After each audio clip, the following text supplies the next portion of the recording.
All right, what's going on, everyone? What's up, Junie? What's going on, Tangy Cat? What's up, the Mattism? What's up, Cindy? How's everyone doing today? Hope you guys are doing well. It is my first Feedback Friday in like 2 weeks or so, I believe. I regret a purchase, but it means I'll look for better. What does that mean? That sounds kind of cryptic. Saying hi before I hit the road? Word. Enjoy the drive. I honestly I do really enjoy driving as long as it's not in traffic. Good time to be spacing out to a new album, a podcast, something. New earbuds? Okay. Finally, I can show you my first track. Wait a minute, you've shown me some of your music before. First time for Feedback Fridays. Interested to see what it's all about. Well, we're here to share music with each other. That is not mine. So this is all about you guys today. Sharing and listening what you guys have been creating and providing some pointers, potentially. Hopefully. But, yeah. Nah, I didn't. What about that? Okay. Well, maybe I'm misremembering then. But, okay. We're going to start slow today. Oh, wait. Let me get my piano ready as well, just in case I feel the need to jam out on someone's submission. Got to change the sample rate up here, though. Hold up. Let me double check that this is working.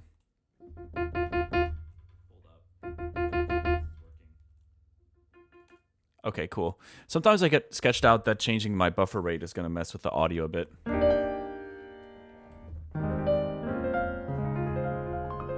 With my last sound card, that was 100% the case. How do you send a song? Basically, just type !join, and that enters you into a raffle, and then people are randomly chosen in that raffle. And that's pretty much it. And then we just chill and listen.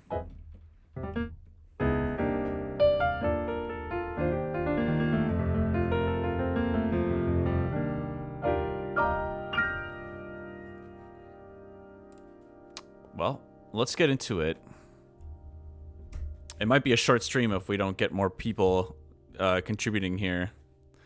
Oh, which, by the way, before we get into it, actually, I should mention that I got the twofold vinyl pre-orders ready to go today. So thank you to everyone that supported that first batch. That was, like I said in Discord, just kind of blew me away to see how many people were supporting that project. And it's just cool to kind of like think back to those memories. And it's also kind of the timing's kind of funny because Do You Don't You was my fiance's first song that she heard of me, and that was what introduced her to me, actually, ultimately. And we're getting married in like a couple of weeks, so it's just a little bit of a coincidence, I guess, that this campaign is happening at the same time. But anyways, yeah, twofold pre-orders are live, so vinyls are available again, which is kind of nice. What's up, Noxel? Good to see you here. How can I order an anti-scalper protect if I already have a vinyl? I don't know. Just yell at scalpers in public whenever you see one. Is it daytime there? It is.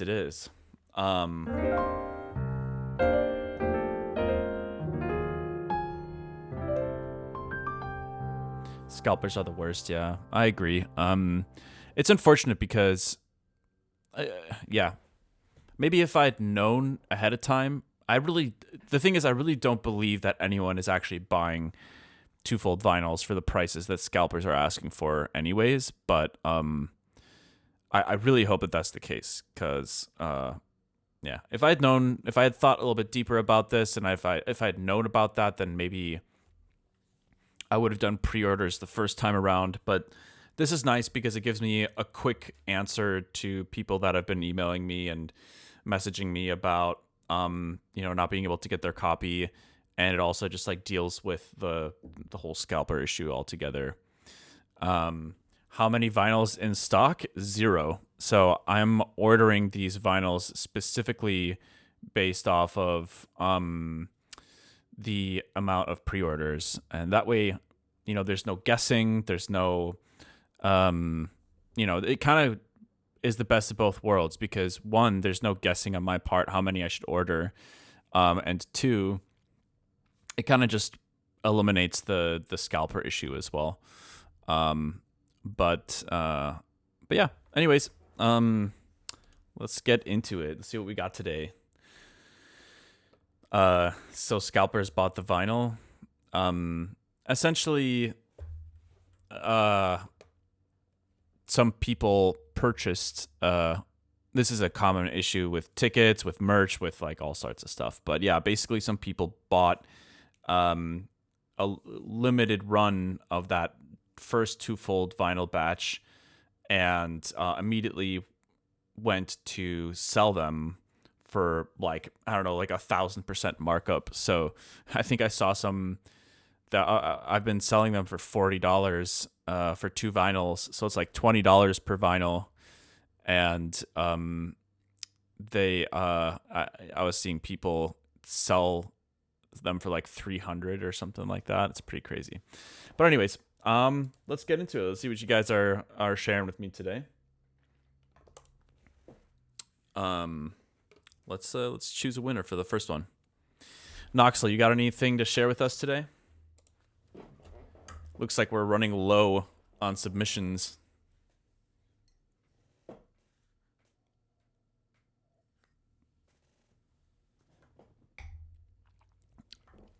If Feedback Fridays is still going when I'm done, I can share my art. Hell yeah. How long is your drive?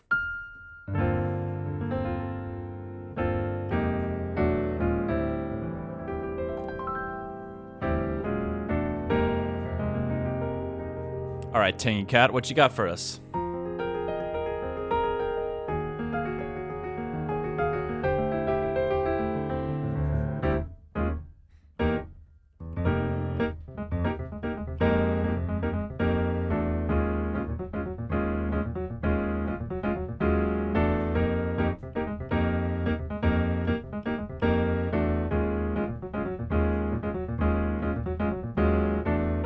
How do I send a song? Well, if you have usually people send private links. So it could be a SoundCloud private link or a Dropbox link, something like that. And yeah, you just paste the link into the chat directly.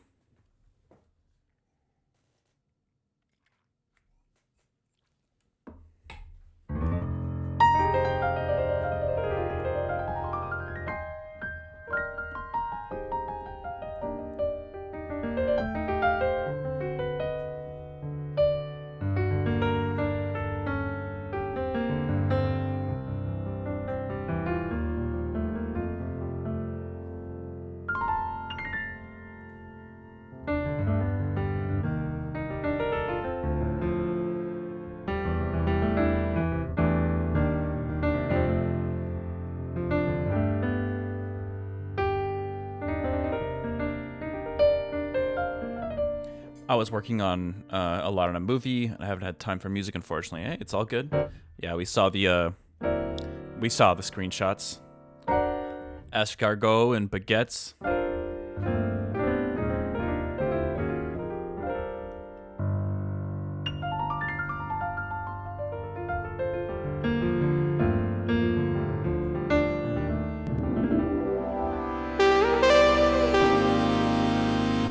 Oh, great Hatsune Martin, what is your wisdom? My wisdom? I don't know that I have much wisdom, but we gotta do follow-up. Treat others the way you wish to be treated. It's a good start. Superheady RL, what's up? Thank you for the follow. I'm definitely a golden rule type of dude. I feel like I judge people based on that, I think it's the same reason why, if you saw Damn, bro, I was looking for people cooking on Ableton and saw the Nord. I love my Nords. I've had this one for this one I've actually only had for about 3 years, maybe 4. I had a stage 2 before that for probably another 4 years or 5 years or so.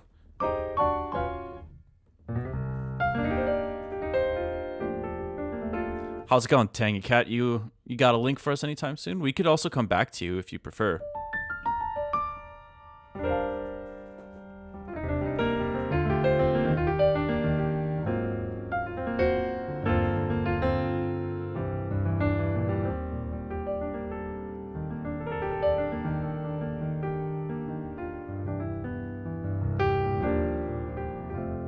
What happened to your NS2? Oh, Nord Stage 2. I just ended up selling it. Come back to me, please. I'm sorry. Hey, it's all good. No worries. We'll come back to you. What's up, Cindy? What you got for us today? Are you messing with me? Is this really your first submission? For some reason, I'm so sorry. I should have been prepared. Hey, don't worry about it. It's all good. This is a casual environment. You know. Maybe we should make Feedback Fridays super serious, though. High stakes. If you don't send a link within 10 seconds, you get banned for life. And if nobody shows up to Feedback Fridays, I quit my career. Okay. Wait, actually, can we just confirm real quick that you guys are hearing this?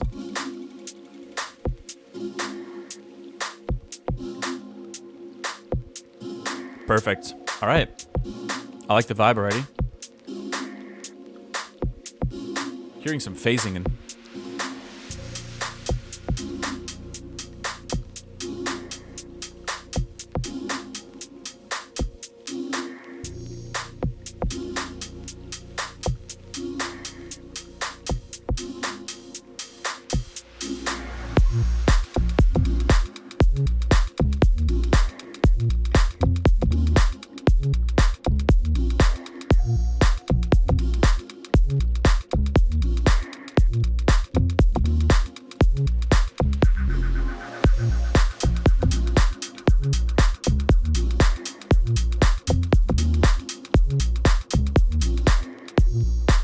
get a 5-minute jam here. I like it.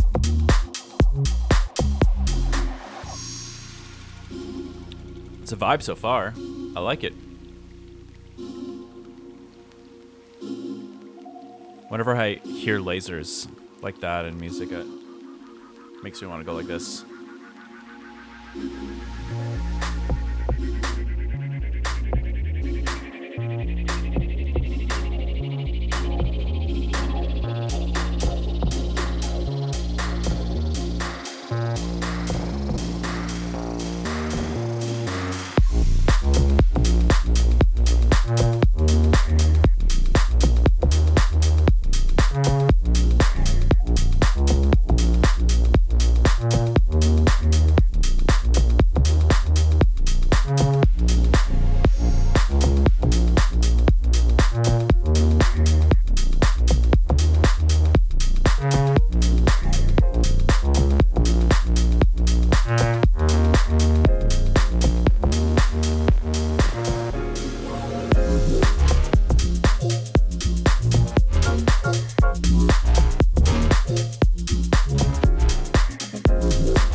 Love it.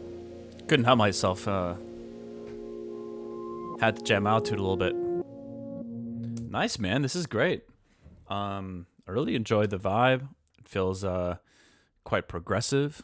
It really doesn't force anything on you, which I think is great. It's honestly something that I think you tend to hear usually with more seasoned writers and producers, where there's or more mature producers, I guess you could also say, where people that don't give into that pressure to kind of always entertain and always have something that's grabbing people's attention. So I like that you're just going with the flow. Everything feels quite natural, and the production sounds good. The mix sounds good. Arrangement is good. So the chord changes start switching up here a little bit, which is cool. Lots of good stuff going on. So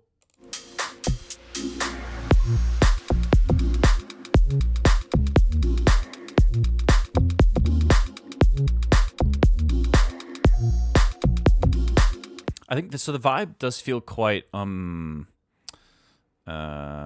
it does feel very housey. Maybe a little bit slower than most house you might expect, and it's I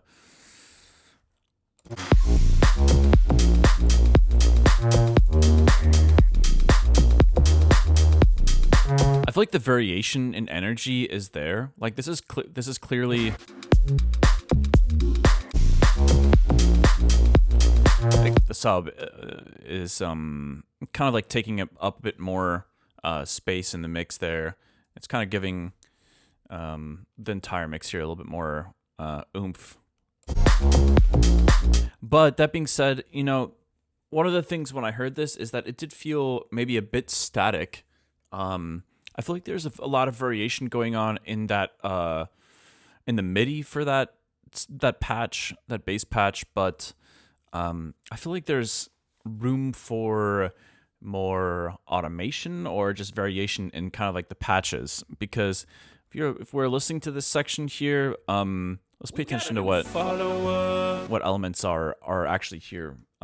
American Josh Studio, thank you for the follow.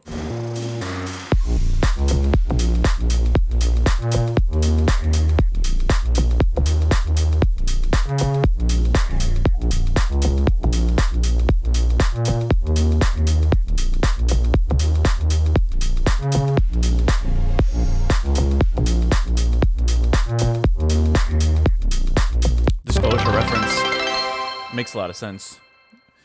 Yo, thank you for the 100 bits. Howdy, how do we submit music? Spotify links are fine. Yeah, YouTube links are okay as well. I just tend to avoid YouTube, kind of like because of the ads and but yeah, Spotify is okay. So yeah, like I said, disclosure as a reference point makes a lot of sense. Definitely. I feel like that's probably the best case scenario, to be honest. But yeah, I just feel like there's room for more variation here. So it doesn't have to be specifically in the bass sound design. It could be a lot of things. It could be maybe in the percussion, maybe there's like little kind of like the core percussion is there. The kick sounds good. The hi-hats are sounding good. They're kind of driving the momentum forward. Clap sounds good. I think there's just it'd be nice to have a little bit more kind of like ear candy. Maybe there's some snaps and claps that are like occasionally slightly different, that are happening on the 2s and 4s. Maybe there's some other kind of like gentle tribal percussive things happening.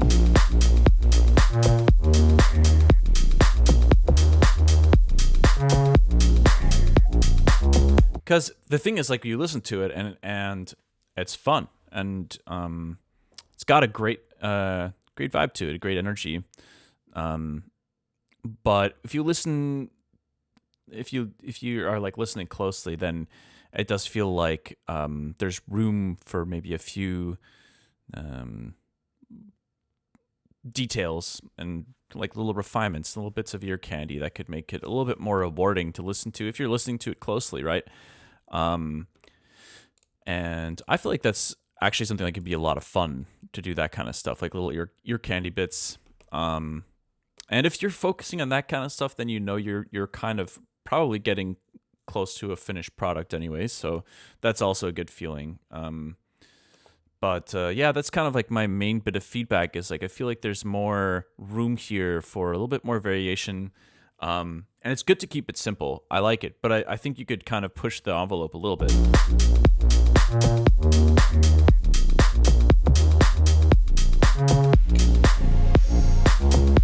Like those pads that pop in there, the reverse reverb going into that is nice.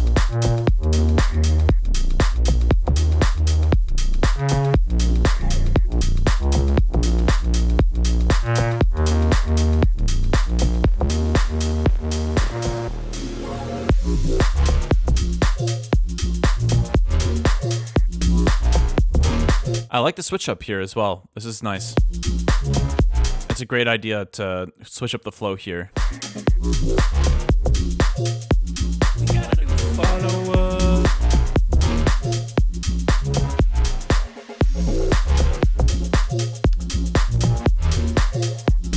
Yo, the Survivor, thank you for the follow.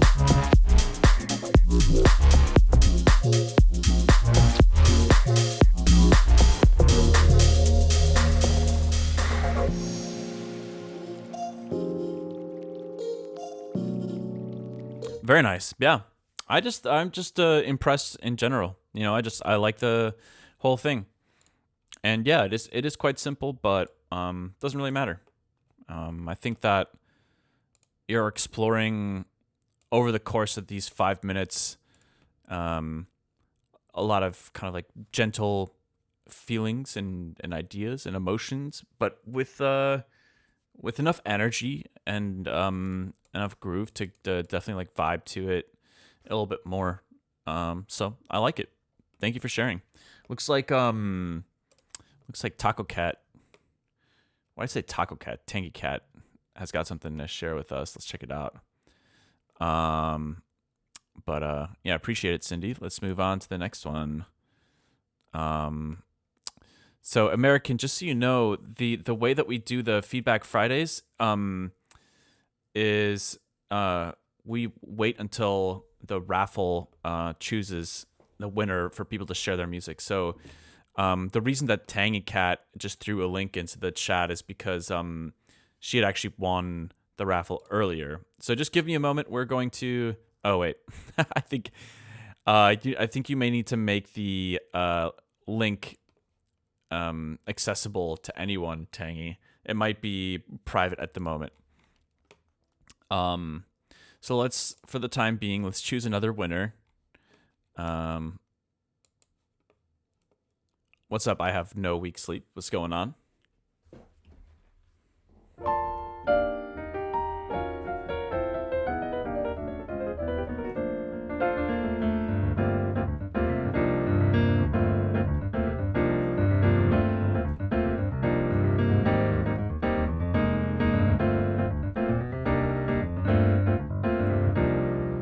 All right, let's check this out.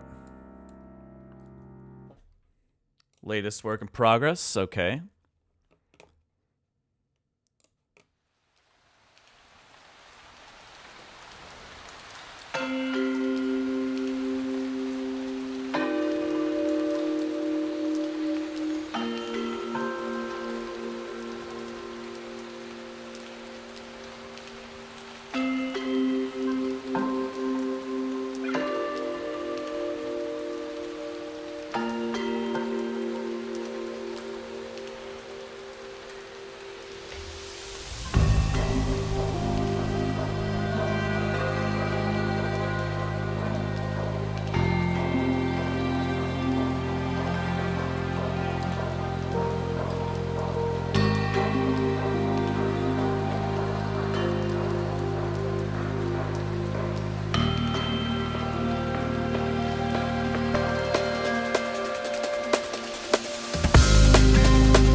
those don't happen to be cone sound drums, do they?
Got a good vibe.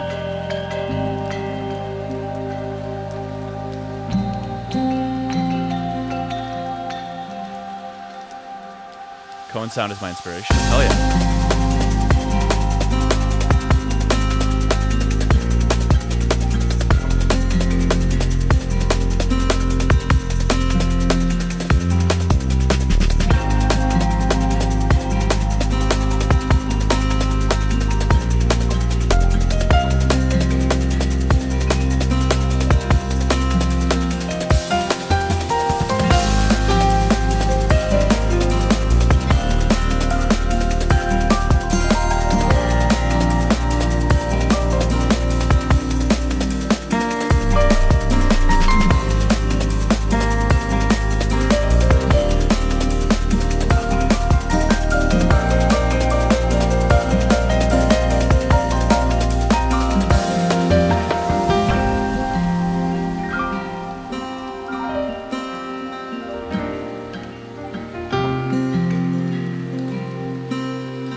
Love it. All right. Oh, it looks like this is published already. I didn't realize that. Wait, no. Never mind. It's private. I really like it. It is giving me kind of like Emancipator vibes, but yeah, actually just that's what it's given me at the moment. I enjoy like the emotion and the flavors and the sounds and the instrument choices, the guitar strumming, very gentle rain sounds, drum choice. It does fit. The percussion does definitely fit everything that's going on. So, and if those are if it is that drum kit from the Cone pack, it does sound quite a lot like it. I mean, you can't go wrong with that. That stuff, that entire pack is just like so incredible, and it really fits what you're doing here. So, let me try to think about feedback.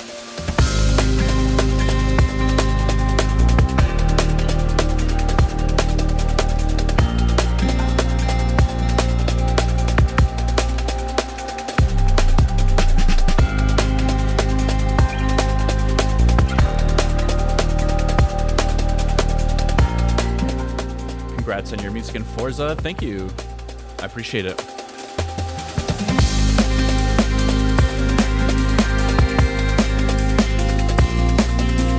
Yeah, and that ride cymbal popping in there is great.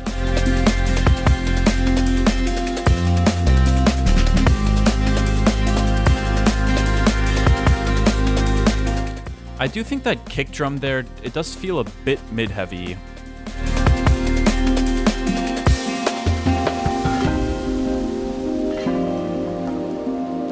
I think it kind of depends, obviously, on what kind of like mix down style you want to go for. Obviously everything sounds quite good as is. I do feel like just considering the gentle nature of the track, you could potentially do a little bit of fine tuning on that kick drum.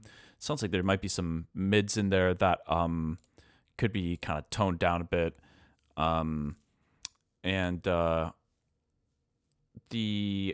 I'm also kind of thinking a little bit about the rain and the Foley and how present that is in the mix.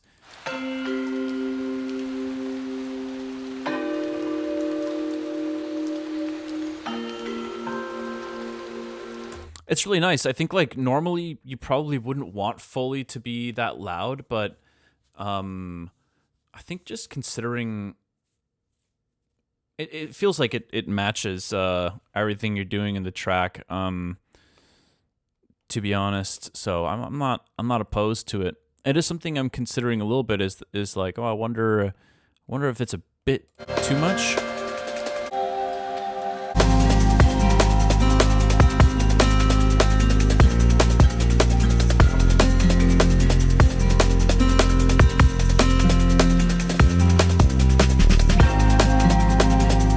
But to be fair, I'm also kind of struggling to think of ways to give you some like constructive like feedback here.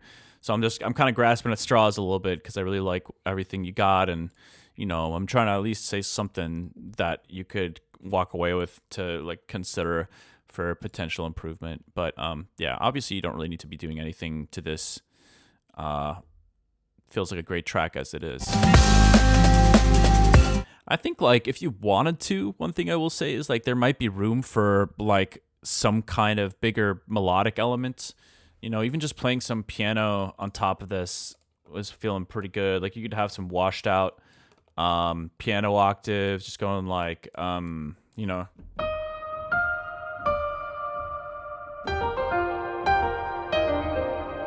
just like something like that would be probably pretty satisfying.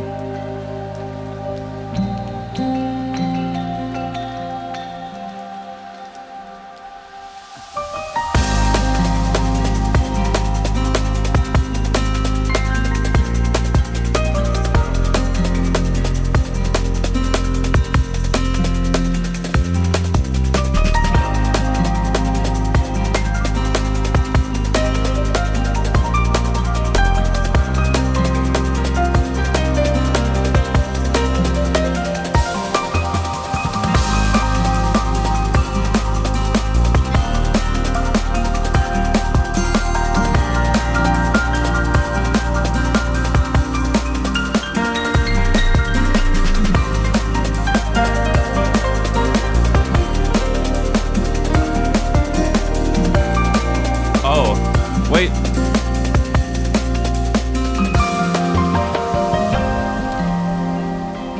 I'm kind of hearing some stuff like that actually in that second half. Hold on. Oh, it's those bells. So those bells are kind of already doing something similar, but yeah, I don't know. Also, obviously, I'm kind of biased towards piano stuff, so I have it already in the mix and turned it down for now because I wanted to hear what you would do. That is so funny. Well, I mean, I just played some random stuff there, but yeah, hopefully hopefully some of what I was thrown at you is resonating with you. But yeah, thanks for sharing. Okay, let's see what else we got. Tangy Cat, mine should be ready to go. Thanks for your patience. Yeah, no worries. Let's check this out. So this is we're gonna get back to the normal raffle in just a moment here. Let's check this track out, Recovery.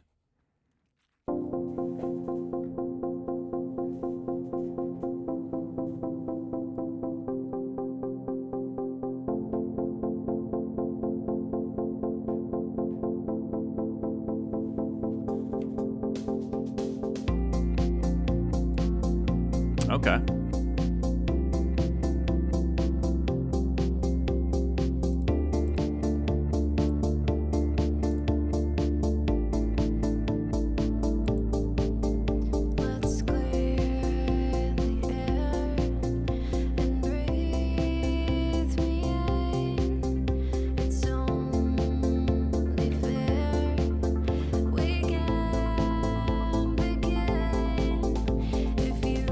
See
Nice. Feels like a very convincing kind of indie pop type track. Cool. Yeah, and the vocals are nice too. I like the chord voicings. Very like kind of like a wholesome vibe, and that fits obviously the lyrics, kind of exploring. Yeah, I mean the song title kind of hints at what it might be about, but yeah, it fits kind of like that feeling of like longing for trying to fix a relationship, and that's kind of what I'm getting from the lyrics. So it all feels very cohesive. It's all making a lot of sense to me, and yeah. So yeah, arrangement is good. I think sound selection is good. It was a bit on the quiet end. Obviously, I'm guessing this isn't, like a final mix and master, especially because we're like doing feedback sessions here, Feedback Fridays. But so I think experimenting a little bit. A next step would probably be experimenting a little bit with final mix and master. Or sorry, not a final. Just trying to get like a good mix and master going. And that could entail, for sure, kind of like pushing the volume a little bit. You don't have to necessarily compete with like, EDM lifts or anything like that. But yeah, you could for sure push that envelope a tiny bit.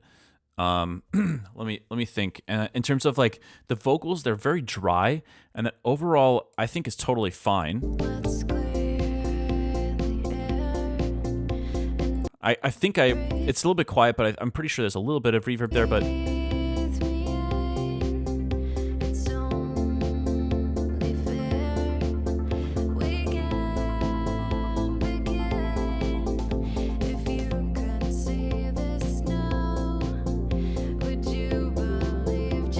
it depends on how you want to judge the track, or like the how you want to see it, because like the drums, for example, like if I were in the studio session with you, like making this, I would definitely kind of be exploring, kind of beefing up the drums or changing them up a little bit as well. And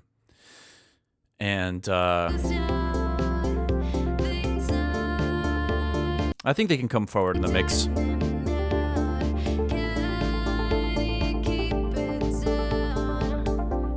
Definitely can come forward in the mix quite a bit, actually.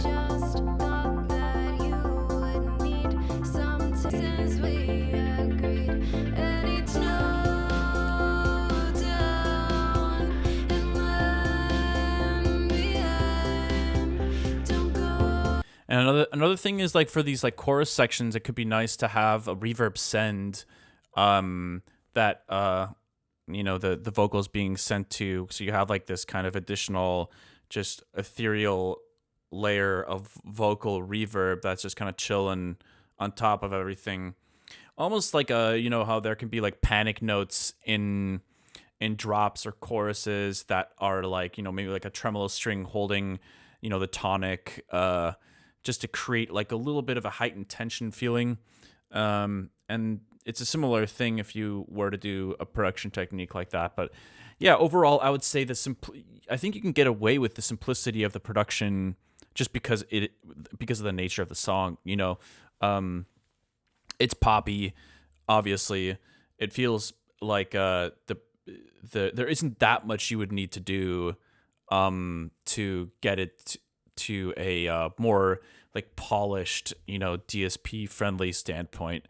So I think for me, the main considerations are more like a little bit production related, but a lot of like mixing and mastering choices, doing some sound design with the drums, a little bit of like maybe some transient shaping and processing to get them beefed up a little bit and turn them up in the mix a bit. Doing a few little vocal production tricks here and there, and outside of that, I mean the progression feels good. I think like the ideas there, it has, like I said, a very wholesome kind of like longing feeling to it, and I think that's all I can think of.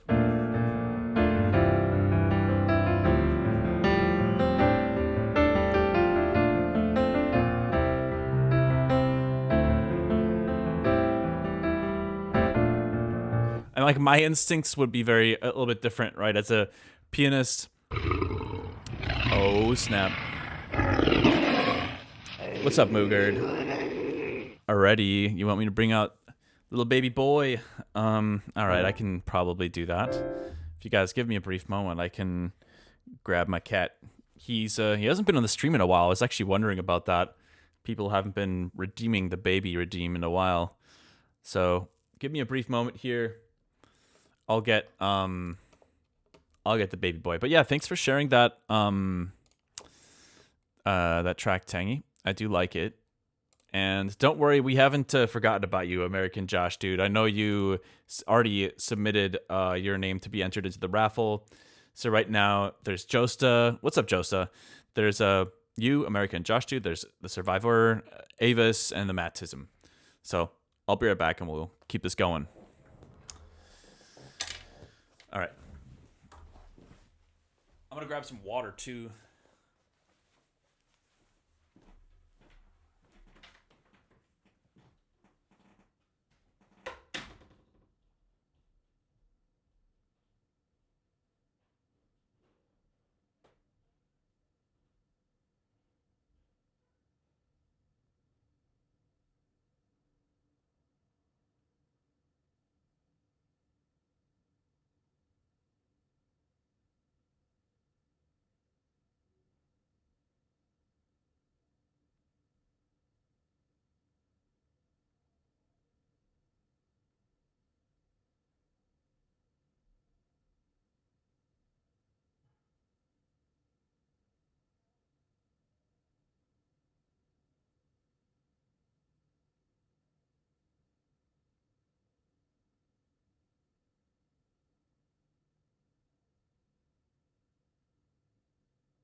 He's here.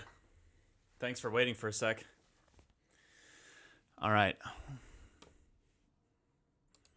Let me give you guys a little close-up of the baby boy.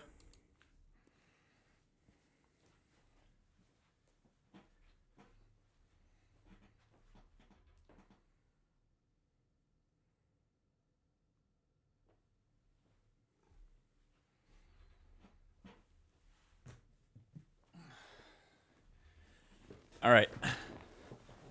Let's get back to it. He's extremely cute. Thank you guys for waiting.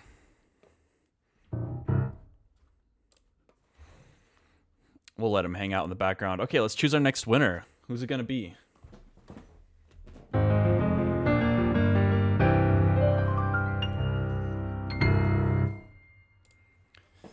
All right, the survivor. What's up? What you got for us?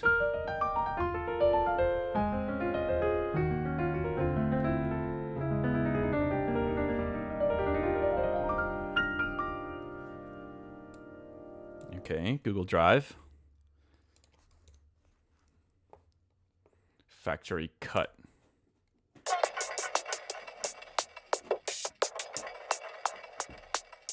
It's D&B. All right.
Cool.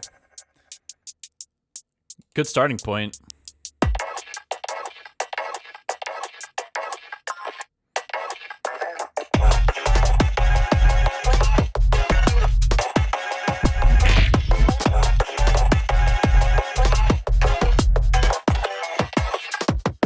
Yeah, for sure. My first reference point was actually also going to be Noisia. They're so exceptional. And, dude, I gotta... What is their first release? I think the first Noisia release I heard was maybe The Tide. Dude, I remember being so stoked when I first got into Noisia. I loved the just like the feeling of getting my hands on a Noisia track with the artwork and everything. But this is reminding me of a little bit of a Noisia vibe that is in their deeper, older catalog. You know, that they have a lot of drum and bass from like that around like 2010s, you know, before Split the Atom and Split the Atom, where there's like this more atmospheric exploratory drum and bass thing going on. I feel like that would be a great reference point. There are a lot of sections in this idea that are very dry, and there's actually some cool stuff that's going on because of that dryness.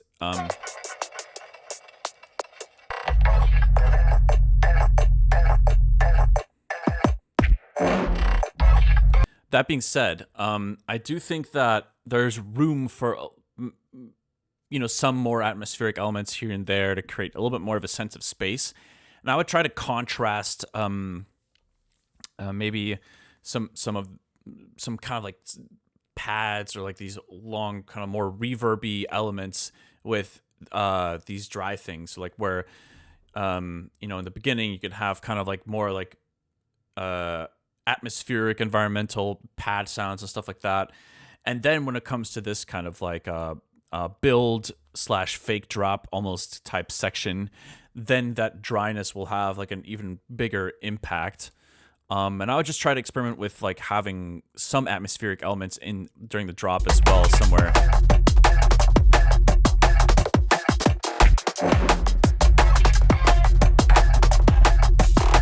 And I also think that for drum and bass, it's probably a requirement almost to make your bass sound design particularly interesting. So I think you're going to want to dig deeper, most likely. Well, Well, it depends on the style, actually, because I've definitely heard plenty of drum and bass where yeah, I don't know. Listen, I'm not a drum and bass aficionado, so please take what I'm saying with a grain of salt. But I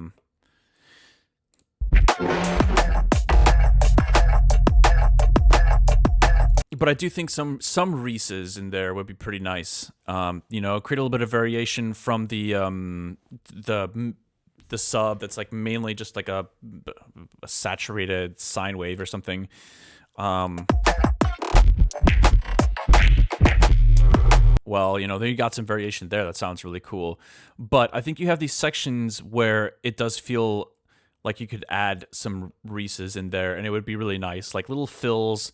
Especially if you have like a Reese, let's say like that's quite low pass, opening up, you can have that reverb like lingering over top of the more like saturated simple sub sound that you have going as well. But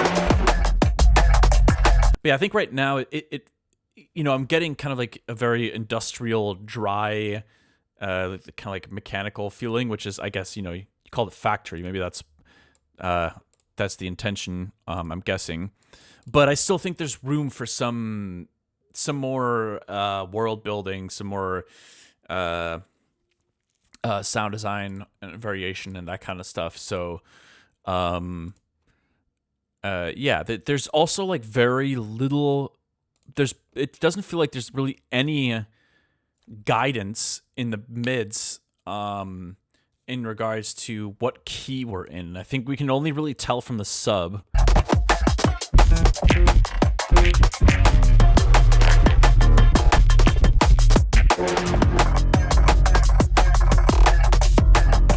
Somewhere around F, I think, maybe F minor. I'm not 100% sure. But I think an occasional little flavor hint, something to give the listener a feeling in the mids of like, oh, this is the tonal center. I feel like that would be really important as well. Noisy has been incredible at doing that kind of stuff. Even when their stuff goes really minimal, I feel like they have like, these little, maybe a little chord stab, like a little minor chord. This pops in for like, on the downbeat, or like,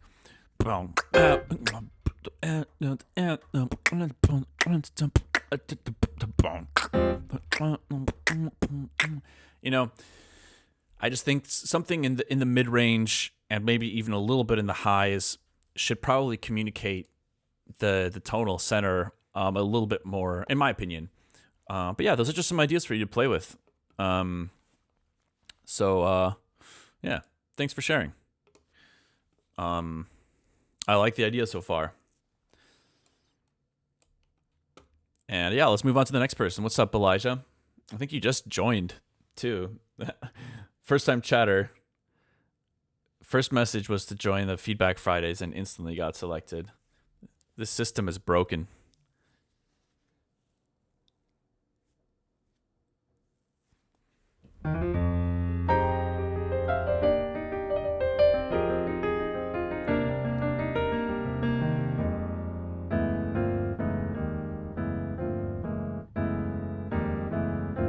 Okay, let's check this out. What you got for us, Elijah?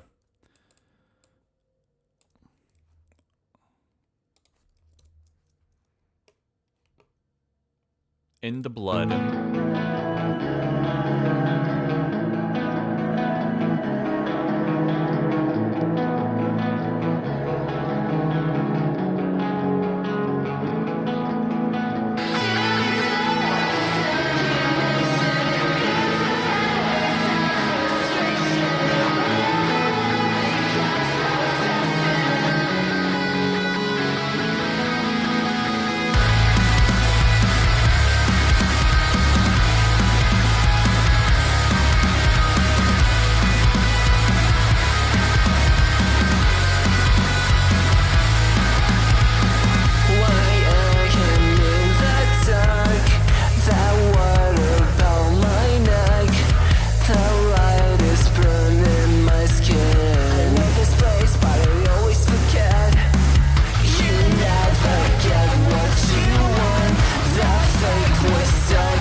Cool.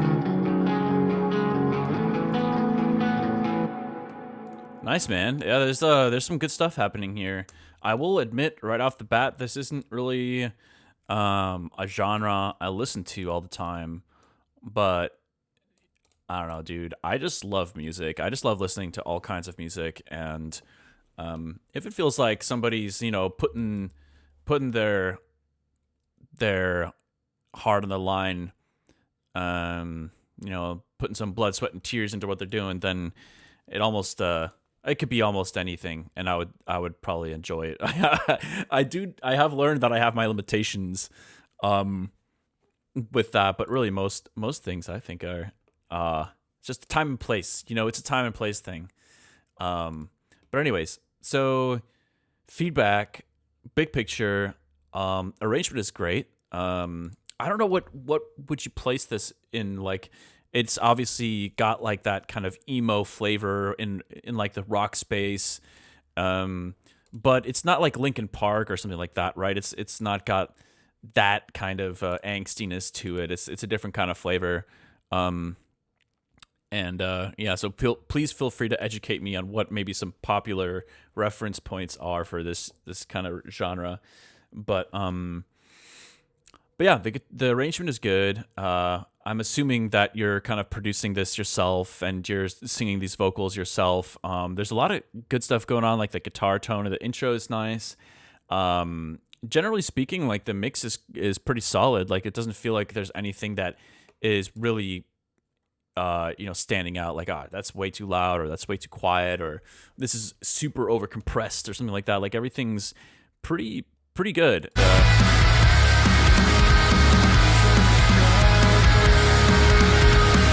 Lots of great guitar tones.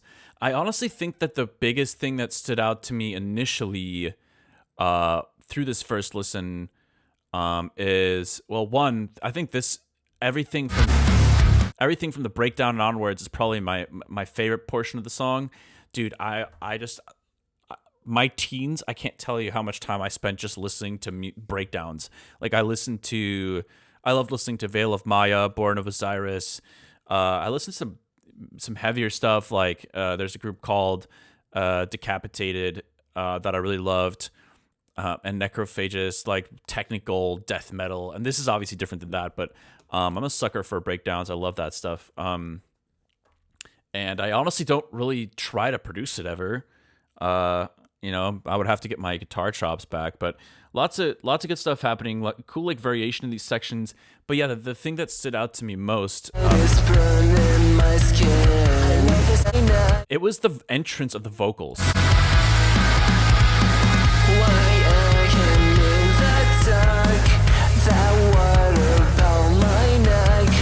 So it sucks to say this, but as it's part of the human condition to say that. What the hell? Oh, did I miss a sub? What the hell just happened? Unliazer, what's up? Thank you for the sub. I still don't know why I don't remember how to say your username, but what the hell was I saying? Oh yeah, so part of the human experience. We all know that first impressions matter. It's not like a good thing. It's not really a bad thing. It's just part of like who we are. And I feel like you have sections where your vocals are much more convincing than these first few phrases. So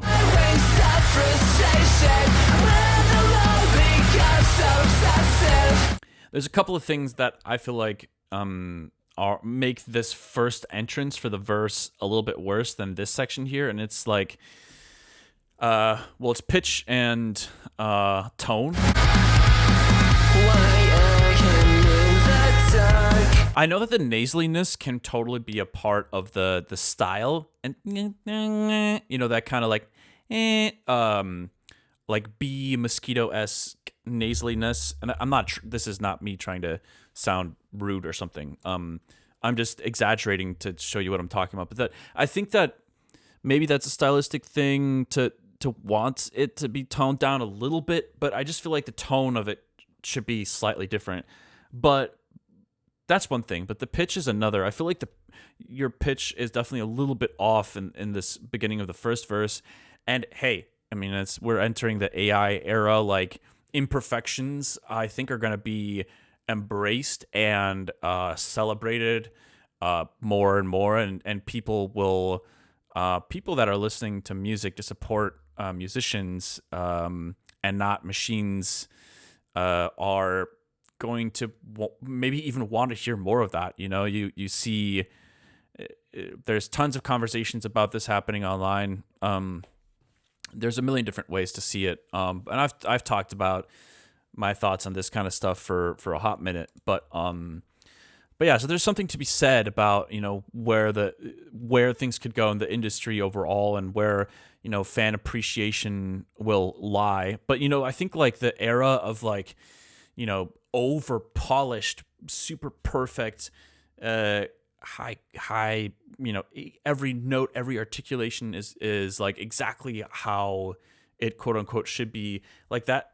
I'm not sure if that's going to really continue living on the way that we're expecting. Like, it could be people want more or are gonna want to embrace more imperfect stuff. So anyways, my point is like, I wouldn't want you to alter this in a way where you're like focusing on, I'm not saying like get every single pitch perfect or anything like that, but I would encourage to, do some more takes, try to get the pitch a little bit more accurate. There's some movement there that sounds a little bit funky.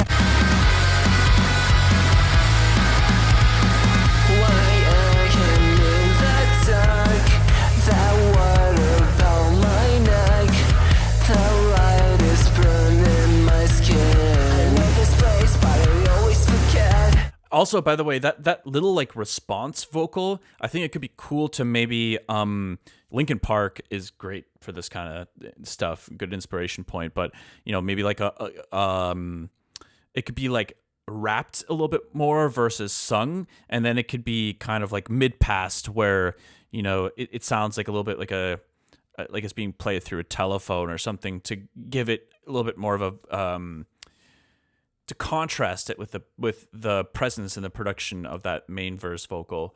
But yeah, man, I mean, I think that's all that comes to my mind for this, so thanks for sharing. I'm struggling with drive vocals. I'm still learning. And yeah, hey, listen, I mean, I was inspired by Violent Vera. Gotcha. Okay, word. But yeah, it's just some food for thought, I think like it's always tricky walking a... Oh yeah, alt rock. I see. That sounds about right. But yeah, it's always like walking a little bit of a tightrope giving feedback, because like I never want to sound like when I'm giving some thoughts on a track of things that I think could be improved. That it's not talking smack. Just being honest about what I think could be cool to adjust and alter. But anyways, cool. Thanks, Elijah. I appreciate it. Let's move on to the next person. What's up, Mantism? What you got for us?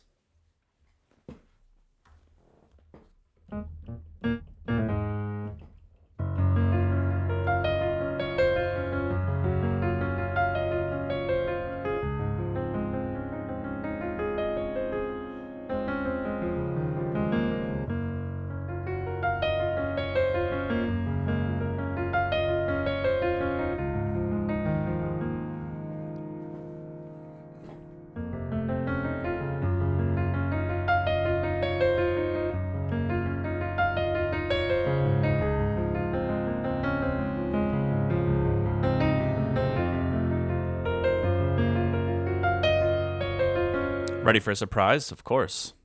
Let's see what you got. It's just chromatically 1/2 step down.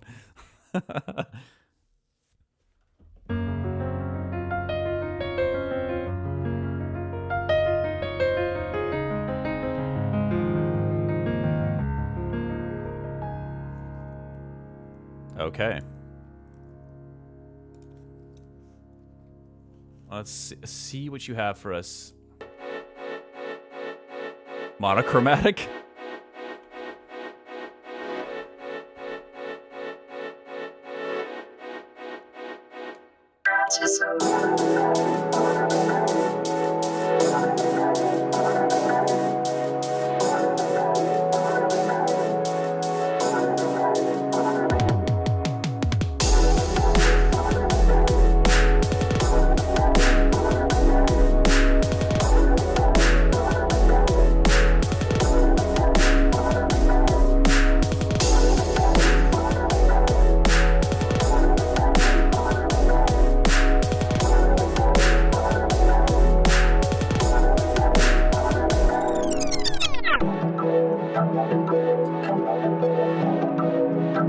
I hear a vocoder there. Is that Vocodex? Are you in FL Studio or what's your DAW?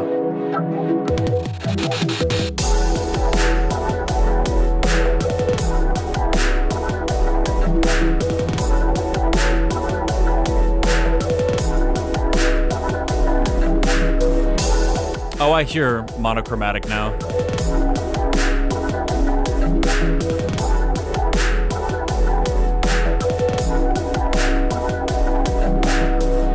FL Studio, I knew it.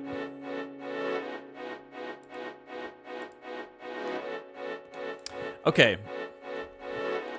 There's some good bones here. My biggest concern for you right now is twofold. I mean, no pun intended. But before I get into my concerns, I'll say there's some good stuff going on here. I mean, I like that little the pulsing string intro. And some of the sound selection is good. But there's these two things that I think you're still having some issues with your works in progresses. First of all, arguably the more important one is like your sense of tonality and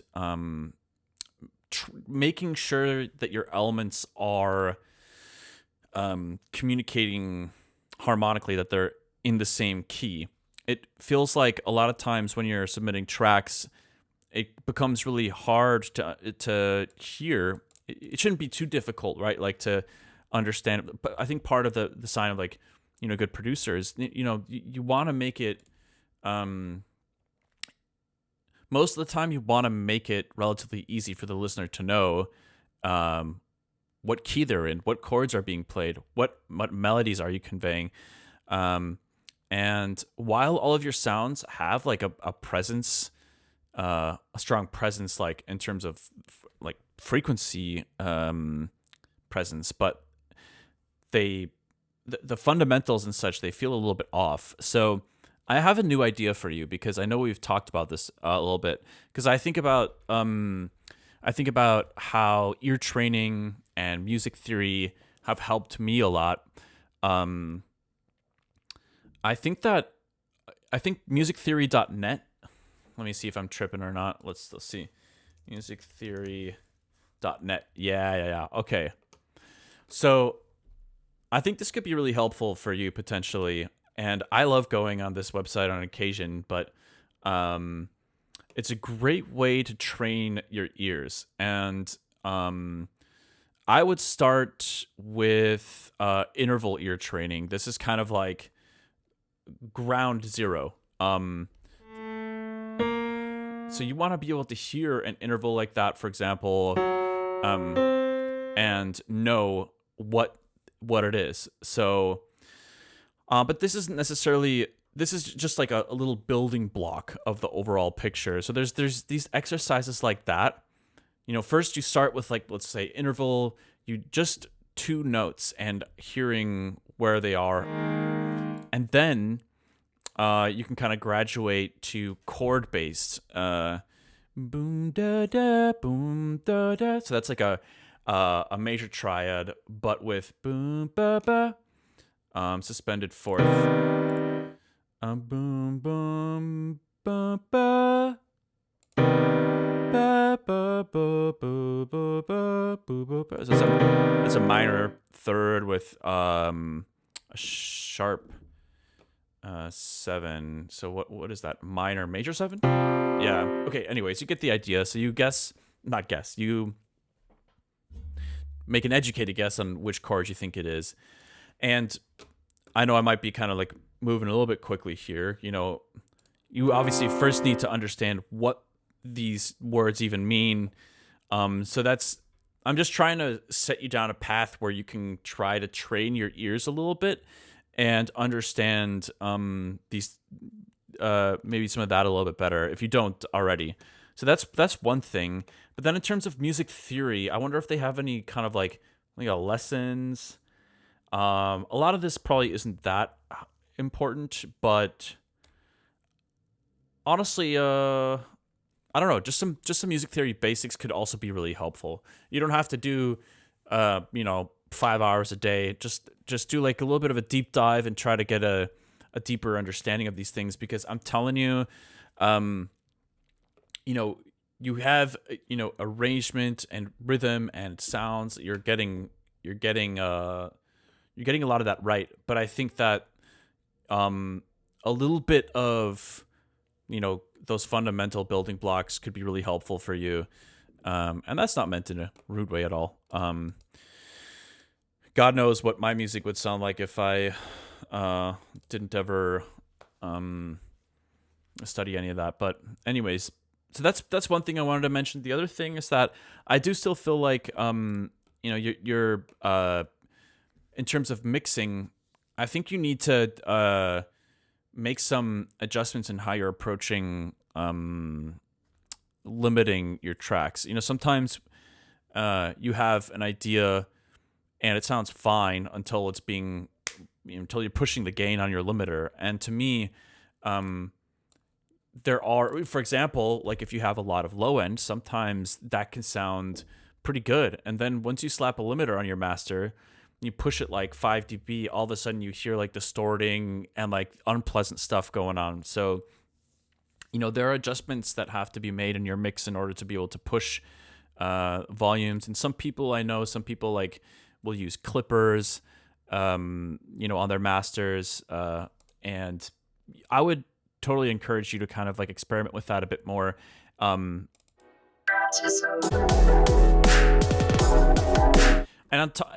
also, actually, speaking of the mixing stuff, I would like try to take a closer look at your sidechain as well, because it sounds like that conflict of certain sounds, maybe when combined, kind of creating these distortions in the mix that are probably not desirable. I would take a closer look at your sidechain settings and kind of like own those in a little bit more as well. But that being said, I feel like again, like the sound selection is pretty cool. I'm a sucker for vocodec stuff, so always down to hear more of that. But anyways, thanks for sharing.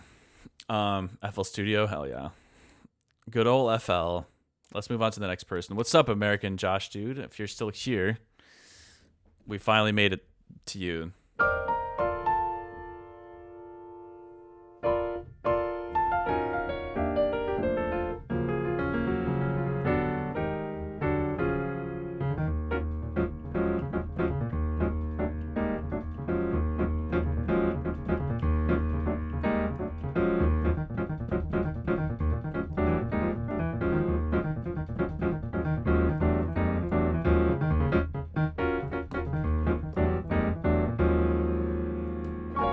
Big Ableton propagandist. I love Ableton, but all right, I'm gonna head out. Word. Thank you. Appreciate you sharing your track idea. Yeah, I do love Ableton. There are some things about FL that like felt really chaotic, but in retrospect, listen, I don't know if it's because I started with FL that I got used to certain things in it, or if there are maybe just specific things about FL's workflow that I genuinely think are actually kind of better in some ways. But the chaos of like having any clip, any automation anywhere is pretty insane. And like Ableton is much more strict in that regard, right? Like every track is only for that one track. So, you know, if it's a MIDI layer with a Serum patch, that's all you're going to hear there is just that one track, right? Versus in FL, it's just like, dude, it's just pure chaos in FL. My project files, I can't even imagine what they looked like. It was absolute insanity, I'm sure. I could try to open some old ones. I don't even know. I think at some point I was using this cloud service. What was it, Mediafire? And somehow I ended up losing like basically everything, all of my saved project files at one point. But I'll double check and see if there's anything left there and see if any of it opens in FL. But okay, anyways, let's roll on to the next person. I think we kind of lost American Josh. What's up, Hate Core? ALS. Are ALS files the project files, or is that something else? Yeah, ALS is project files. What are the files? My favorite files are, hold on. Let me tell you right now, because this is super important. I want everyone to know, for the record, what my favorite file type is. It's, oh no, it's not ADG. It's also ALC. Never mind. Wait, that's the same file? Oh, ALS. Okay, yeah. ALC is my favorite. I'm an ALC guy. All right. Let's check out what you got for us.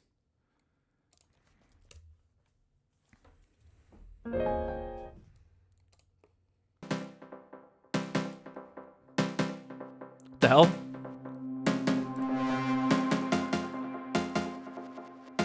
For some reason, I thought this was Balatro inspired for a moment. I like the chords.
Dude, what are the luffs on this? Holy.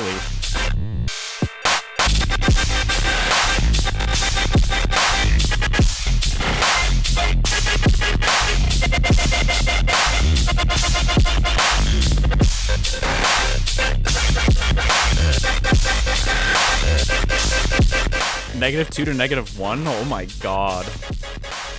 What?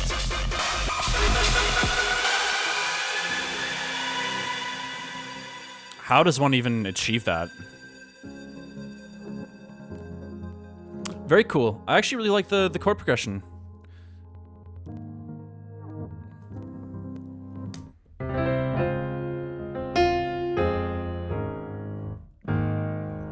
It's got a little bit of that massive attack flavor.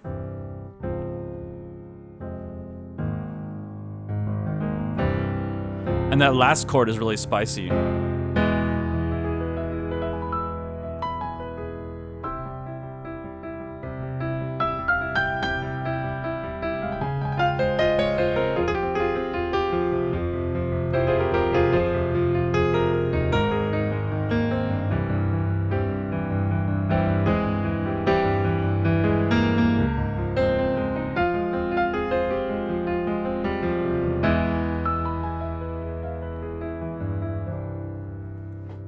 Very fun. Lots of good stuff going on. So, I mean, arrangement works. Sound design is crazy. It's very heavy. It's pretty unique. It's a fun way to try to like bring that chord progression into this like really aggressive, like heavy, almost like rhythm-esque space. Is this like? Are these? Yeah. Well, anyways. I'm trying to think of like what other feedback to give you. Like a lot of the times that when the mix gets like really aggressive and loud and insane, I know that a lot of that a lot of the distortion and stuff is obviously intentional. So I think like my instinct, if I were like mixing this or something, would be to try to like tone certain things a little bit more. Polish them a little bit more, but I almost feel like that goes against the spirit of the track a little bit. So I don't know. I mean, if you're gonna go like, maybe one thing that comes to mind is like if you're gonna go into this kind of like a dramatic,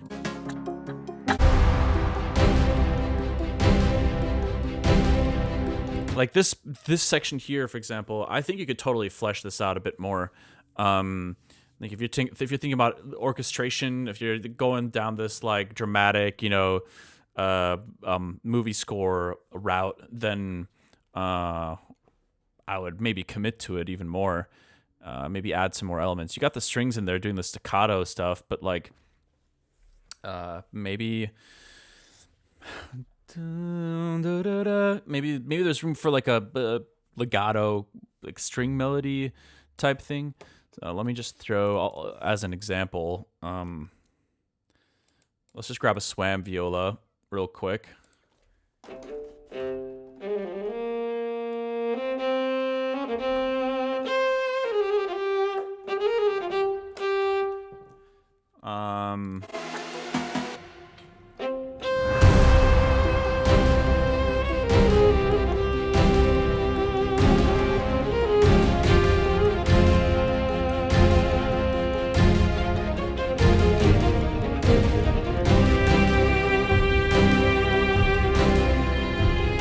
Okay, you got it starting there, actually. Yeah, I would almost so you do have those legato strings.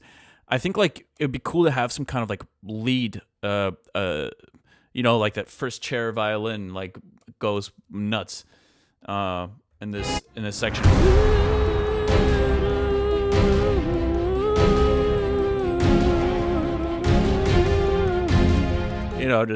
Just fucking ripping that. I'll just commit to it more. That's one thought I had. I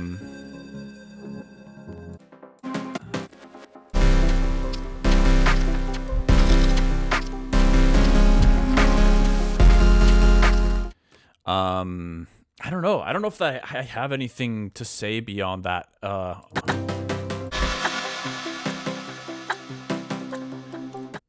I mean, maybe as a way to lead into this kind of like orchestral vibe here, you could maybe have a piano kind of doubling those little chord stabs. I don't know what the exact rhythm is on those, but like if you were to just go like,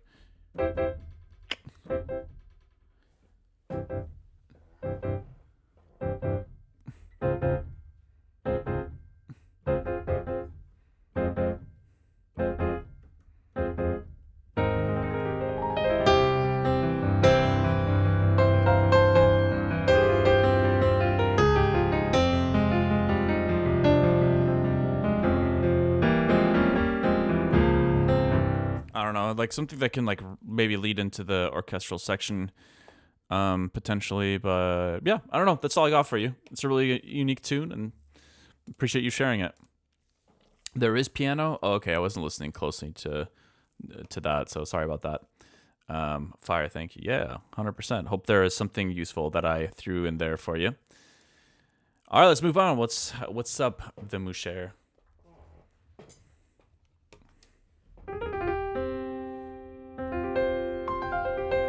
Oh wait, that's right. You told me to pronounce your username a little differently.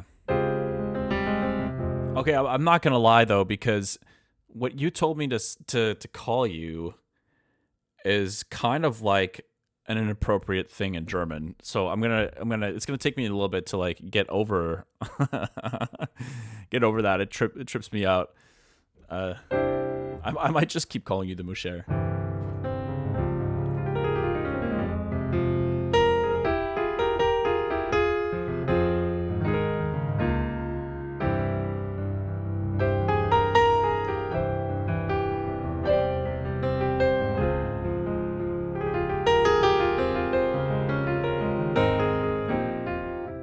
Oh, sprechen Sie Deutsch? Ja, natürlich.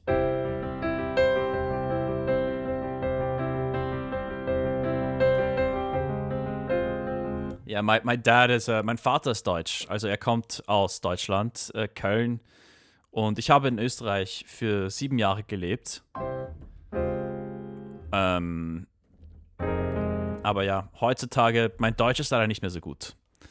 So it could, you can send a link here, yep. No, it's all good. It's all good.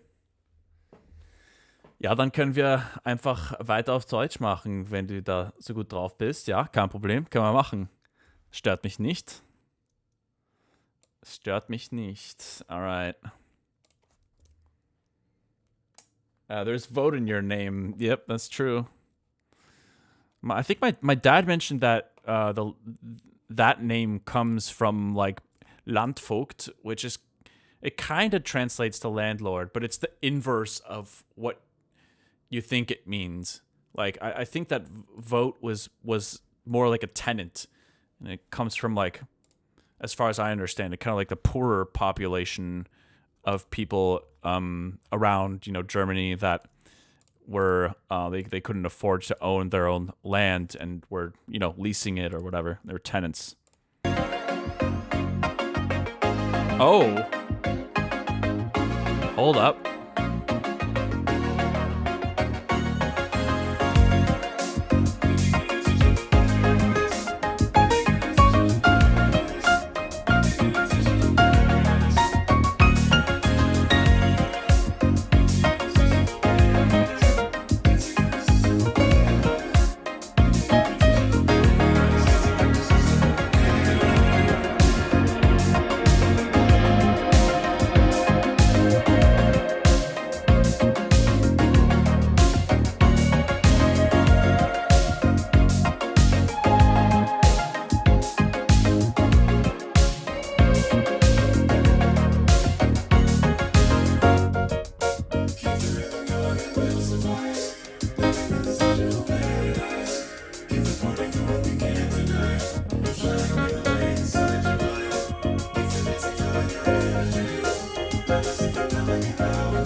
Okay, I got the fade out here. I see.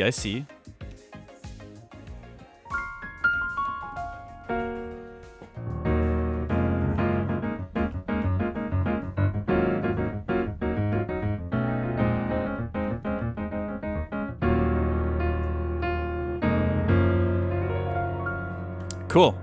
There's some fun stuff going on. I love the kind of like, nostalgia, aptly named. Got a little bit of an 80s feeling going on.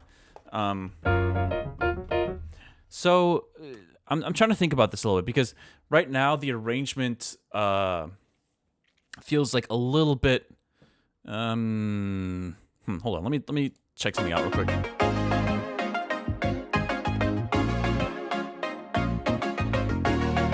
I love that bass, by the way.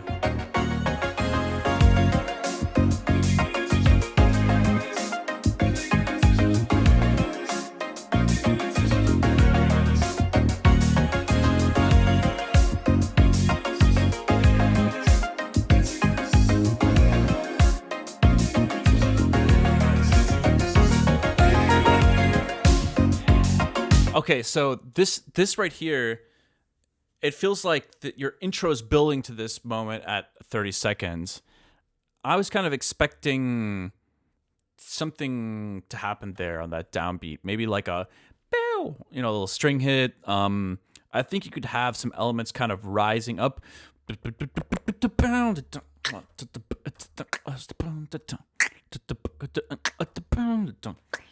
I think just a tiny bit more oomph in terms of production or arrangement has got to go into that moment there.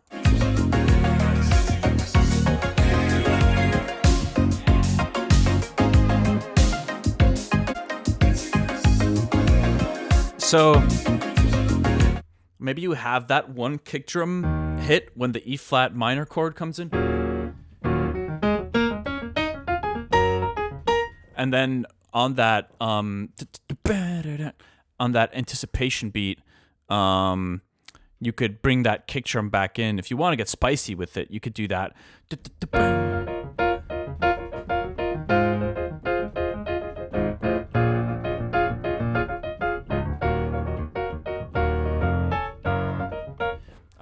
Just some food for thought. And then after that, so I will say the vocoder does feel a little, it feels like it's kind of like lacking the right harmonic bass. It could be a carrier issue. And normally if you have a decent, very basic saw wave carrier locked in with a few minor adjustments, that's good enough to get like the bass the harmonic content sounding pretty good. And then a lot of the like textural refinements can happen more on the mod side and in the vocoder settings and stuff like that.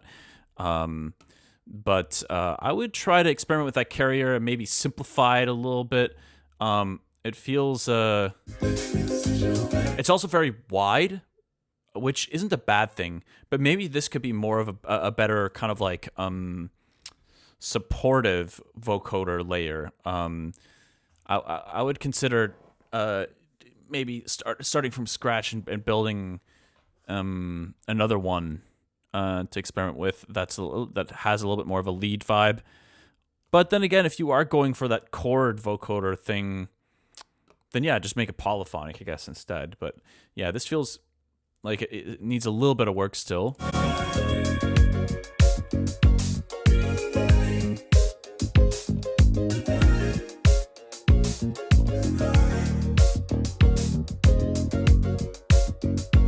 Oh, nice. American Josh Dude is back. All right. No worries. If you can throw the link into the chat, I'll be happy to check it out once I'm done with this tune.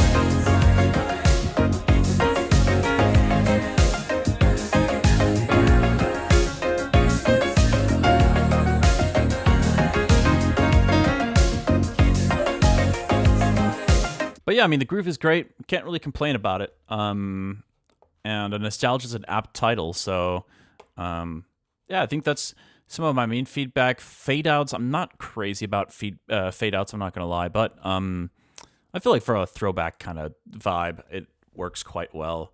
So yeah, I would just maybe consider some of these bigger moments. Consider having a little bit more contrast going into kind of like the highlights of the song. Otherwise, you risk things sounding a little bit too monotone, like a little bit too repetitive, if that makes sense. So there's a balance to be found there, and I think that it could help to just create a tiny bit more contrast between some of these sections. Maybe I think there's a few tom fills in there. I'm not 100% sure, but if there aren't, I would definitely consider that as well. But thank you for sharing.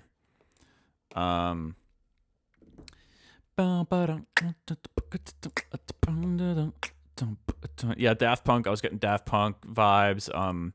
I was getting what else was I getting? I've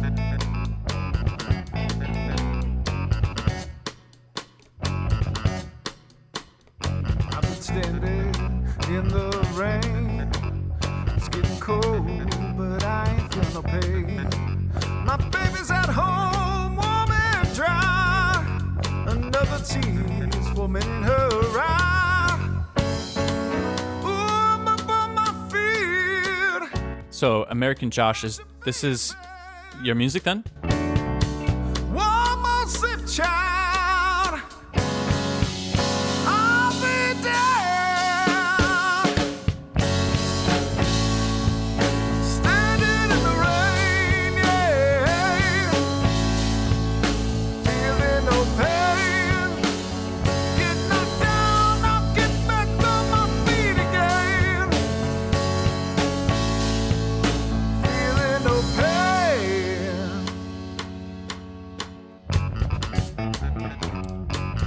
Nice, man.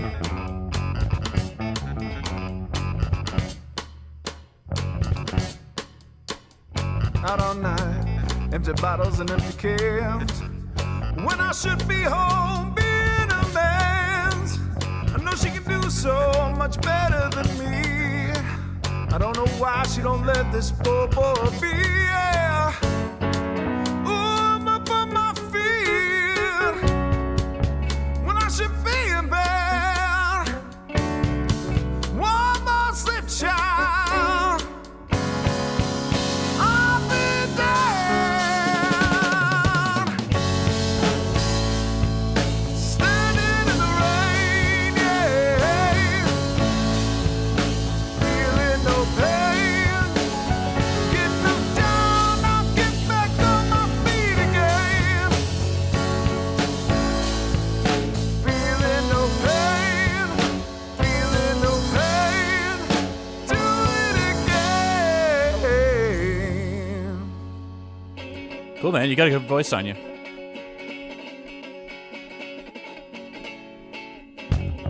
Tempo switches are fun too.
Cool, man. Yeah, it's a very unique piece of music. I can't say that. Obviously, a lot of the music I listen to and a lot of the music I get feedback on for Feedback Fridays tends to lean in the electronic music space.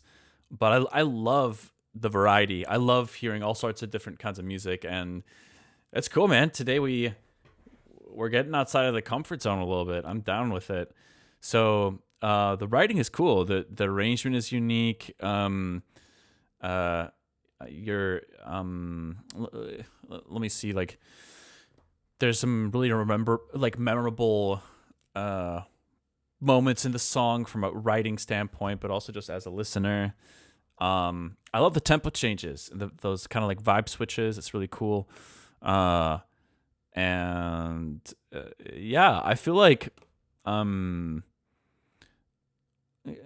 yeah, and it's also really, really awesome that you're tracking a lot of these things yourself, right? So I think you said you're the guitarist, the drummer, and the singer. So props to you, man. It's not easy doing that. I think that obviously it very much has this kind of like, there's different influences, right? There's like some funk influence in there. There's some rock influence, and I like it. I think like maybe I'm trying to think about like what I could give feedback on constructively. Like if I were to try to force myself to come up with something to that I would have done differently, it's probably more so in the engineering department. And I don't know, maybe listening to too much electronic music has fried my brain in that regard, because like my instincts would be to try to kind of like fine tune some of the sounds in a particular way, and to experiment with adding additional layers as well that serve different purposes. Because like right now the way it sounds, it's very it's quite raw, and I wouldn't say barren, but I would say like a little bit bare bones. You know, you obviously you have all these important elements going on. You got the vocals, guitar, drums. You got piano. I think there's like clavs in there at some point, and there are a lot of elements. But I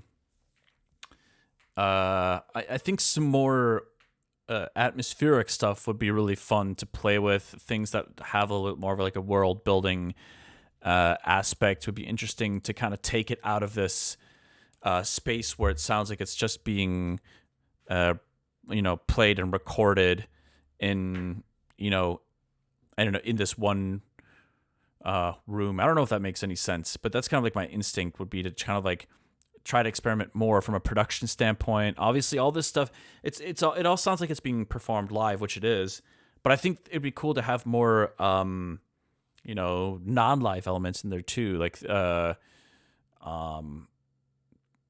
just atmospheric stuff. And yeah, so that's some of the stuff that kind of came to my mind, and maybe some more vocal production variation, right? I think a lot of the out all night, empty bottles and empty cans. When I should be home, standing in the rain, yeah. For example, like this section is very much like the mix on the vocals there, for example, is pretty much the exact same as it is in these other sections. So my instinct would be to try to find ways to experiment with other production techniques, maybe some additional, maybe like maybe some additional takes too, like to help differentiate it. And like to me, this section feels like a little bit more like the chorus of the song.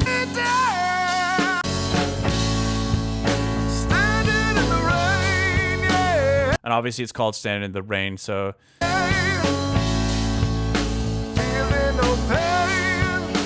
but yeah, it's a cool tune, so thank you for sharing. So let's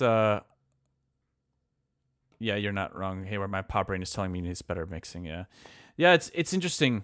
I like that it feels very raw. But I definitely my production brain and kind of like all that kind of stuff feels like, oh, it'd be fun to hear more ear candy and those kind of things. But if you're focusing on specifically like live tracked elements, then that totally makes sense. So thanks for sharing.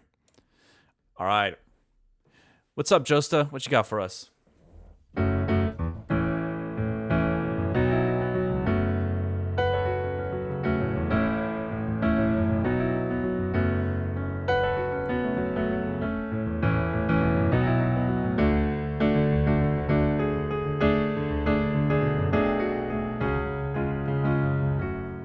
Little remix you made? All right, let's see what we got. Let us see. Feeling no pain. Yeah, that chorus is catchy, man. Talk in your sleep, living through dreams I could never repeat. I hate the smile on your face. It hurts that it's something I'll never achieve. You say destiny, always seem make-believe, but I know that we're destined to fall.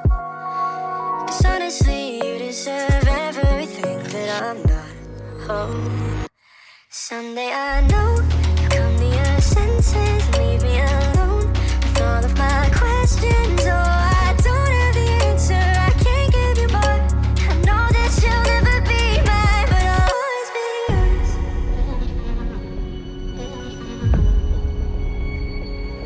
Always be yours.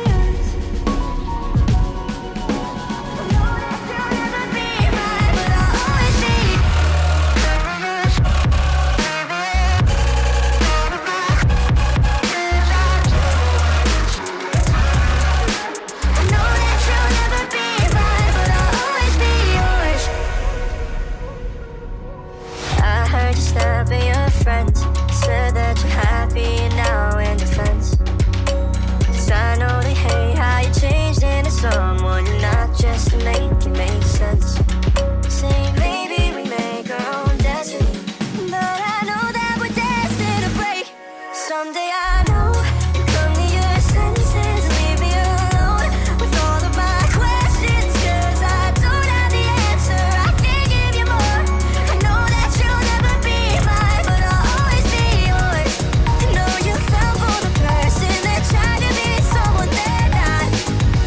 You long for a feeling you'll never get back, and I'm scared that you'll finally give up.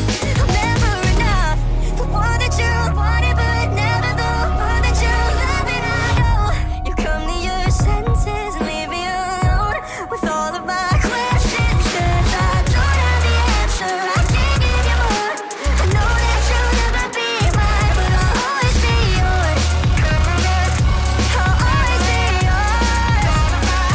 And I'll always be yours.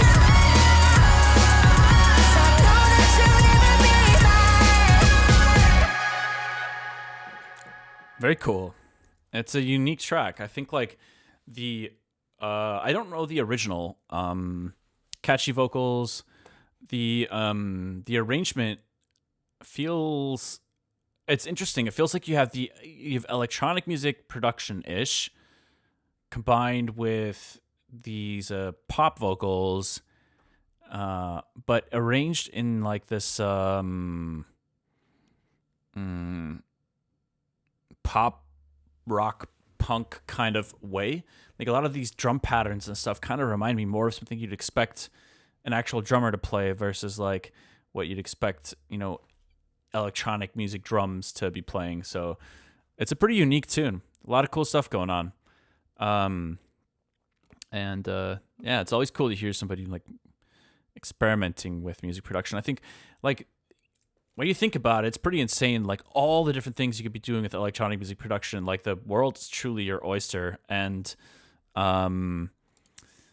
sometimes it's, I fall into this category too all the time where it's like, it's hard to take advantage of that because it can be a bit overwhelming to think about how many different things you can do. So, hey, baby. No. Don't destroy my furniture, please. Anyways, let's see. What kind of feedback do I have for you? I don't know. No, you come to your senses, leave me alone. No, you come to your senses, leave me alone with all of my questions. 'Cause I don't have the answer, I can't give you more. I know that snare. I feel like it might be nice to have a snare that has like a little bit of a cleaner transient and fundamental there. This feels very kind of like a loose snare. I think I would prefer something that's a bit like tighter, but still something that sounds and feels somewhat acoustic as well, like you have here for sure.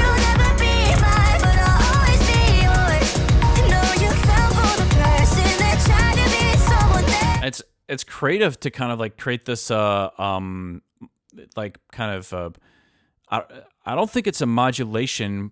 So you're going from 6/8.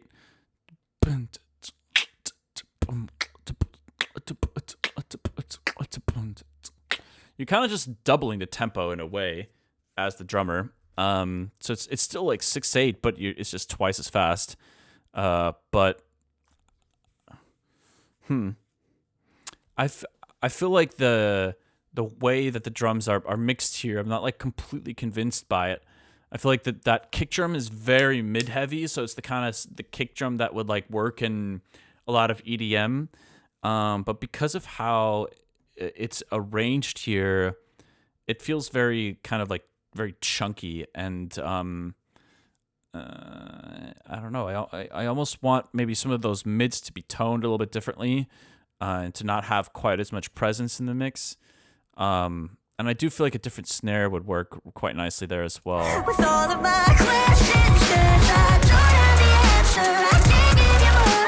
I know that you. Like when there's other elements, as is normal in EDM, like bass sounds and stuff that are like really beefy in that mid range, then that kick starts feeling a little bit more like it's in the right place. Hopefully that makes sense. But yeah, those kind of like EDM style beefy kick drums can be hard to make work in like tracks that are like a little bit more like songwriter oriented, you know. It can be a bit of a mixing challenge. I feel like if it's just mixed a little bit differently, that could already make it a lot fit into the mix a lot better. On your face, it hurts that it's something I'll never achieve. I like a lot of these reversed effects here, by the way. It's really cool. And they're done in a nice way where they kind of like draw your attention to the vocal in the right moments. And yeah, it's just well done, man. It's a cool tune, and it's very unique. I don't know if that I would like call it dubstep. Maybe this part at the very end. 6/8 dubstep is quite rare.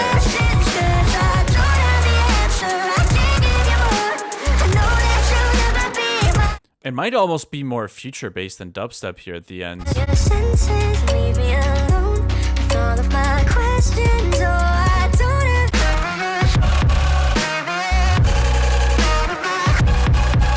I really like this part as well, by the way.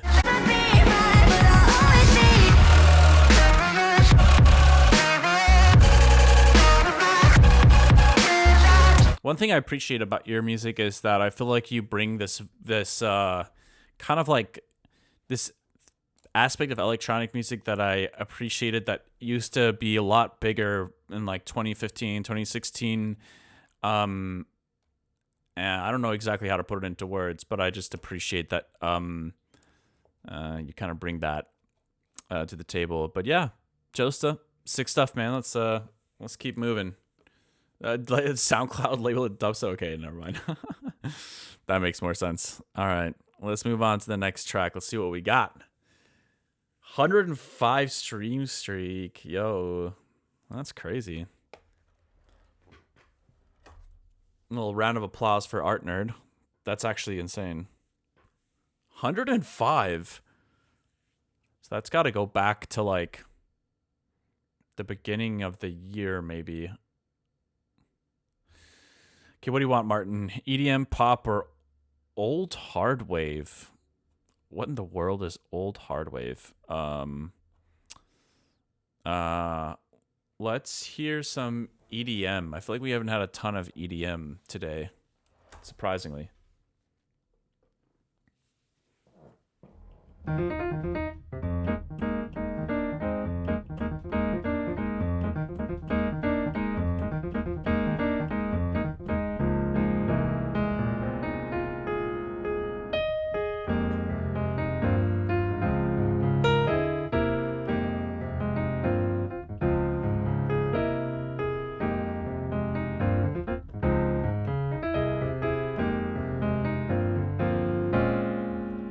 renders cooked because I had to export it via Ableton resampling. I can't render it on my laptop.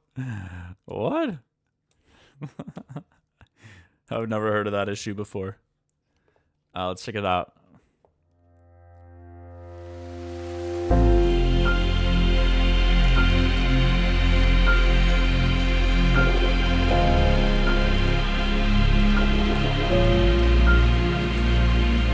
I'm gonna close my eyes and lock in.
Love it.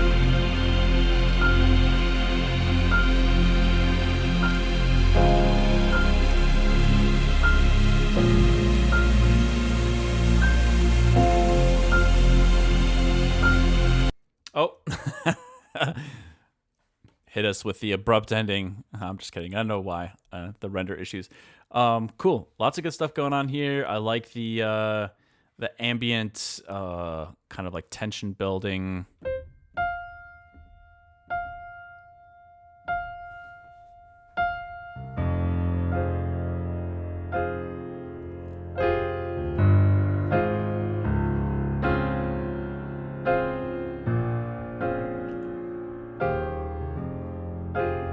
It's nice. Some good sound design stuff going on. I like the drums in your drop over here. I'm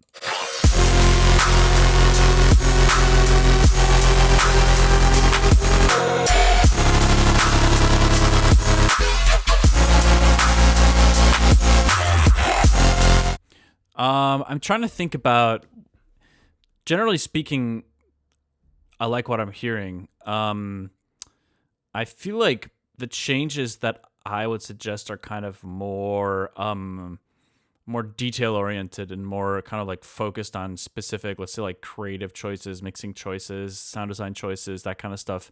So for example, so you know this section here, you have kind of like this, it's almost like this, it almost feels like it could be a drop at first, but then, it's just a build.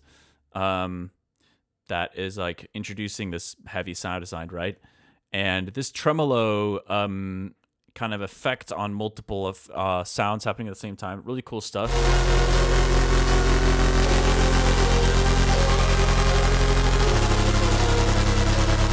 And it's very cool. That being said, I think one thing that might make it more compelling to me, maybe not to the average listener, but to me, I think it'd be cool to, if you're imagining, I'm imagining essentially like an LFO shape that looks similar to a sine wave affecting the amplitude of like multiple elements at the same time. I think it would be cool to experiment with that shape a bit. Right now it's just the rate that's being adjusted, and I'm imagining it kind of transforming from like this kind of like sine-like LFO shape to like like a sawtooth type shape, and like kind of like those subtle adjustments. Actually, this is a super random example of this, but there's an old Hero Bus track, Dirty Work, I think. And I think that was one of the first times I'd heard a track in EDM that experimented with LFO shaping for drop sounds in that way. I thought it was really creative. I think that the mix down, at the time, that was getting played all over festivals at the time. I think like I'm not sure how much the track survived because of the mix downs from Hero Bus. I think at the time were like there's some pretty harsh stuff happening. But either ways, the point is more on the sound design level, having some control over that shape and experimenting with that could be really cool, and might create just like some more unique sound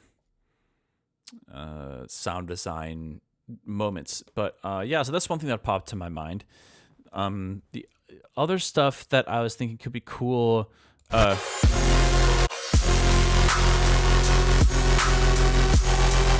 so I think that even though I really like the drums, I almost feel like the presence, comparatively speaking, to the drop sound design is a little bit weak. And from I'm trying to think about from a mixing standpoint, you could kind of adjust that or address that in a few different ways. Like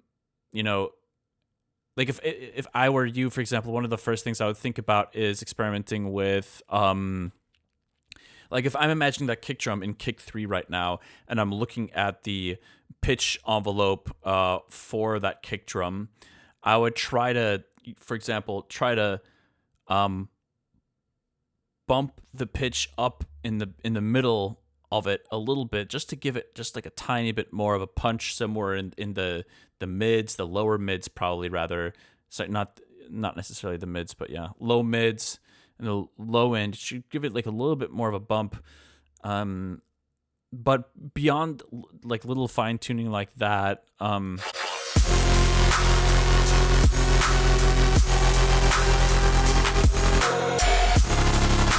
trying to think about the control over your dynamics across the spectrum, and I'm just remembering that some of what I'm saying might be negated by the fact that like you're having issues with rendering, so maybe there's some stuff going on that is being affected by that. But when I listen to this build here,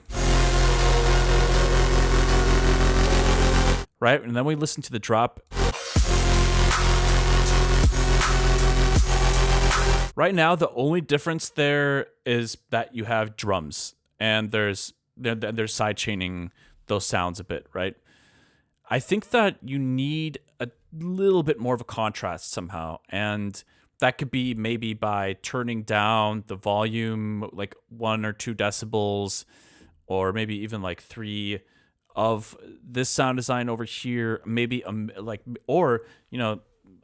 maybe you have a Pro Q that's like dipping certain frequency ranges just a little bit specifically for this build section until the drop hits, so that you're reserving just a tiny bit of that like full presence for the moment that the drums drop. And I don't know, that those may not be the best examples, but I think that the contrast, even though this is I understand exactly what you're doing with this build here. And even though you want that to sound big, you still need to reserve a little bit of that energy that it brings for the actual drop. If there's not enough contrast here between these two sections, you risk kind of making listeners feel like they already experienced that energy too much you know. So yeah, hopefully that makes sense.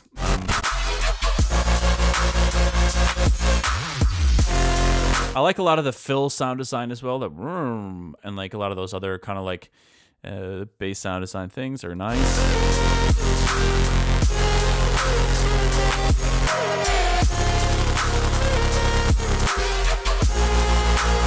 Again, one of the last things I'll say too, just because I'm thinking more about like the LFO shape I was talking about. I do think that having control over that will not just be cool here, but experimenting with it during the second half of this drop will be really fun. So I'm just throwing that out there again, and I am curious to see if that's something that you end up wanting to explore.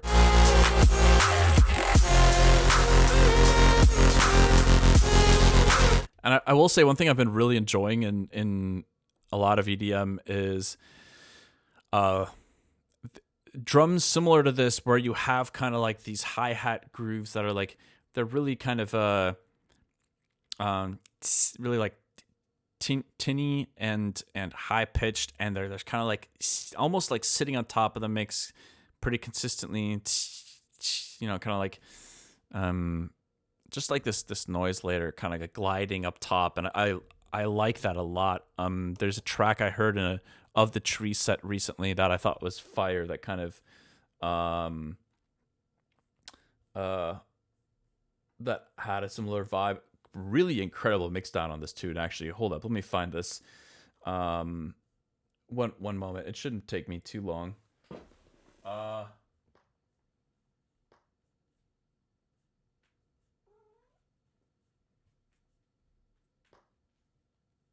Damn it.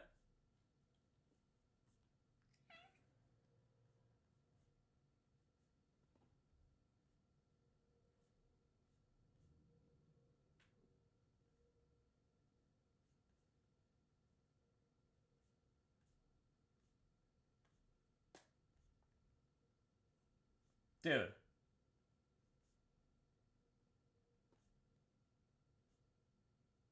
What? Okay, I guess it is gonna be difficult to find after all. I'm gonna do one thing real quick. Because I bought the song on Bandcamp, so maybe I can find it.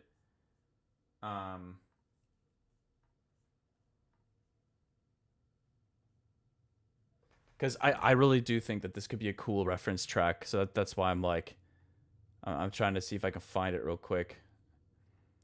Brain Feeder, no. Your Order from NG Records, no. I think it was a UKF track actually. Dude.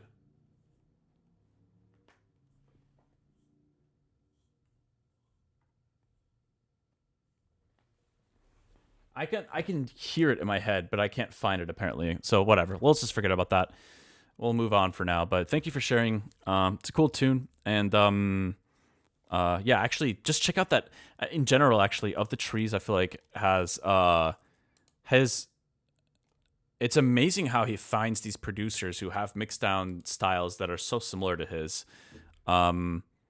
He's got a particular kind of a vibe and sound going, and if you listen to his sets, he finds other artists that have like a really great mix downs as well. But anyways, I'm gonna hit the bathroom super fast, and then we'll keep this party going. Yeah, I can send it on Discord later for sure. Appreciate that. Cool. So I'll leave you guys with Baby for a brief moment here. Maybe I can get him to chill on the chair. I'll be right back. Recently dove back into Do You Don't You. Hell yeah, thank you. Look at this cute little guy. He'll hold it down for me.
out, buddy? Let me get out.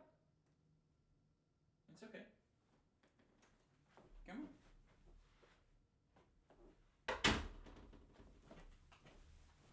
on. Meow. All right. We got a couple tracks left in us. Let's see what we're working with here. Let's end this with some bangers. What's up, Bats Robber? What you got for us?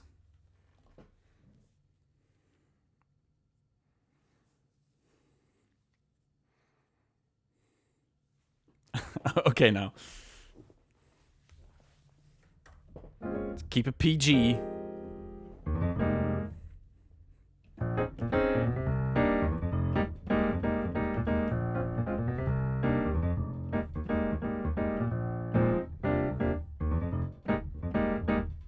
What do you got for us today, Robert?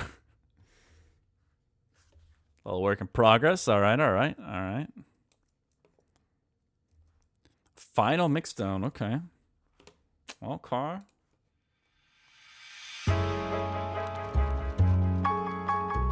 Vibes.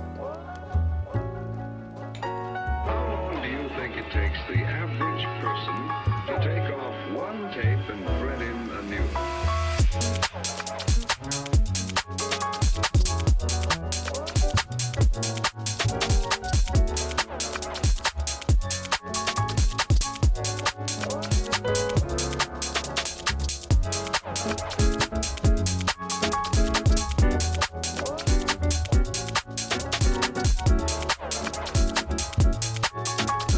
Sound waves reaching the microphone are changed into twofold.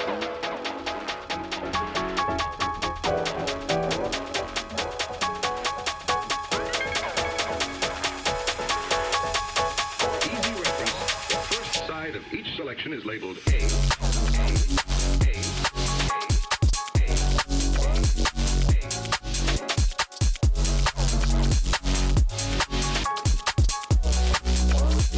You are going on a ride.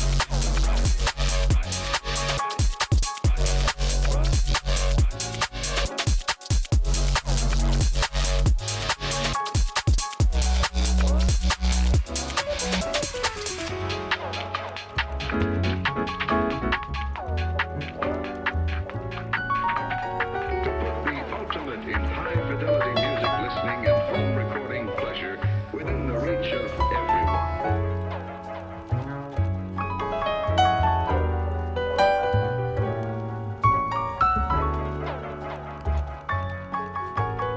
Sound waves reaching the microphone are changed into twofold.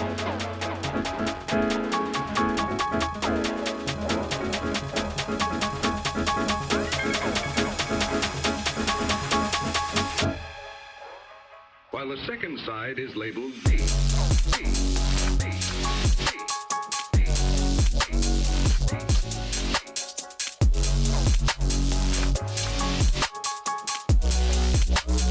You are going on a ride.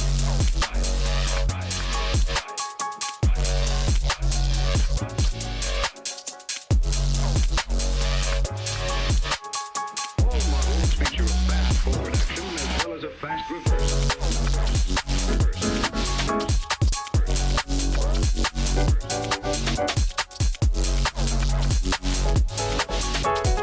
Sound waves reaching the microphone are changed into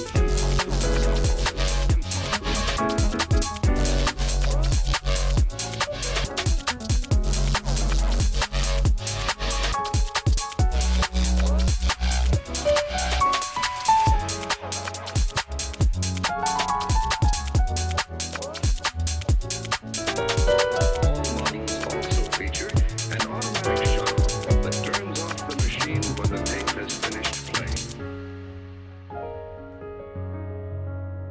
Very cool. Lots of cool stuff going on. I love the chord progression. It's classic.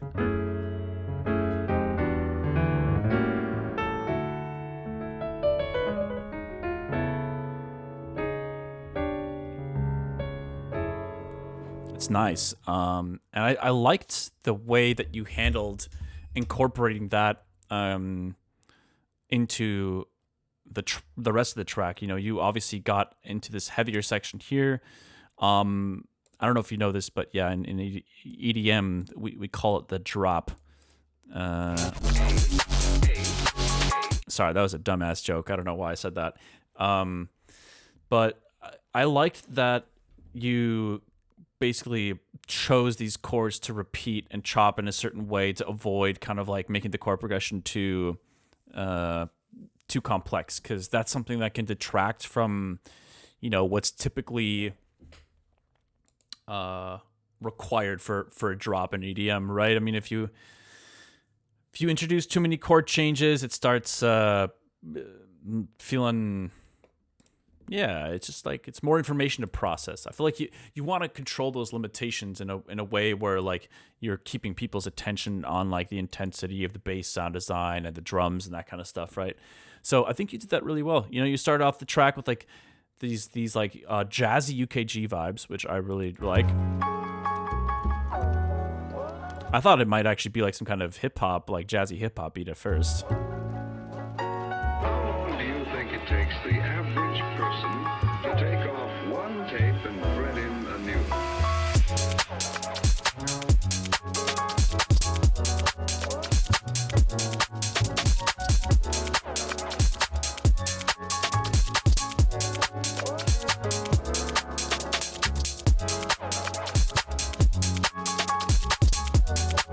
There's some weird kind of like artifact sometimes popping in that kick drum in the low end. I can't kind of place my finger on it. There's occasionally some kind of kick drum sound that sounds a little funky that's popping in there.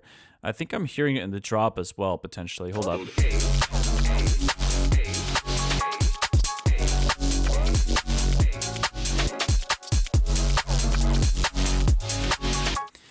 So this might not be the case for your track, but one issue I have sometimes when I'm trying to master my tunes is a lot of times you'll have a mix that sounds great, and then you slap a limiter on there, and suddenly it's like, oh shit, I gotta, you know, remix everything, essentially. Like mixing pre-limiter and post-limiter, it's like an entirely different process sometimes. And one thing that I run into consistently is that without a limiter, the amount of low end that sounds good and that you can get away with is totally different. And like I find that I often have to turn down the low end quite a lot when I'm limiting. And maybe certain production aficionados like Ession in the chat or whatever, like maybe y'all can weigh in on this, but I tend to have to turn down my my subs and all sorts of other stuff to make sure the mix is a little bit balanced. The reason I'm bringing that up is because I feel like that might be the case for your kick drum. It sounds to me like the emphasis on the kick drum might be a little bit too much.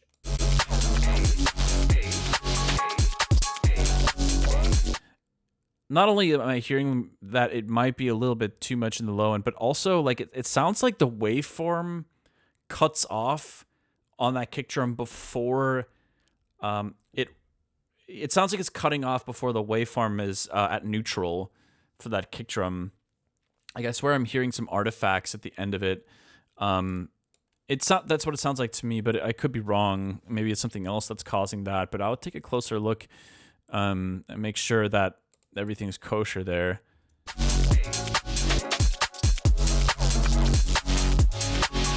Also, yeah, I mean, outside of like nitpicking, like the sound design is really cool. It's a really unique track because it's got like this trippy, jazzy element to it in the garage house space. Like that's not super common. I feel like maybe like Sammy Vergi, like those kind of people have elements, like somewhat similar elements, but yeah, they're a bit more. They're executed very differently. So it's fun to hear this. Hear some like jazzy chords and UKG is all I'm saying.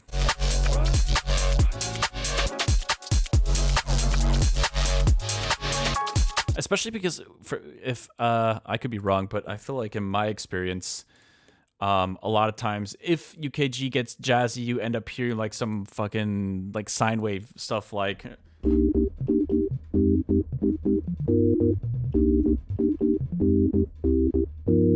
like choppy sine wave chords like that.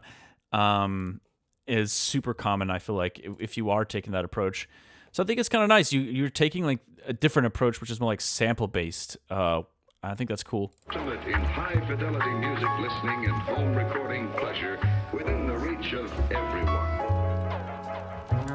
Also, I don't know if you're a fan of Effin, but he's someone that's kind of known for diving a bit deeper into creative sampling. It's a big part of his workflow, and he is in the EDM space. So he's got an interesting kind of approach. I would say that it's definitely not UKG what he does. It's more like dubstep.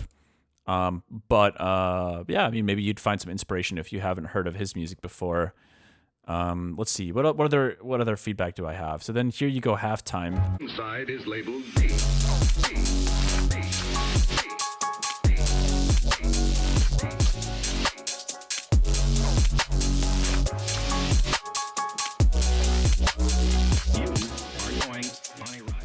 By the way, Haywyre, when is the piano shirt coming back in stock? That is a good question.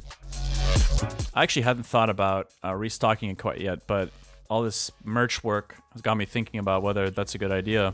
As well as a fast reverse. Yeah, and then going back to full time is cool. The issue with t-shirts, especially ones like that, is that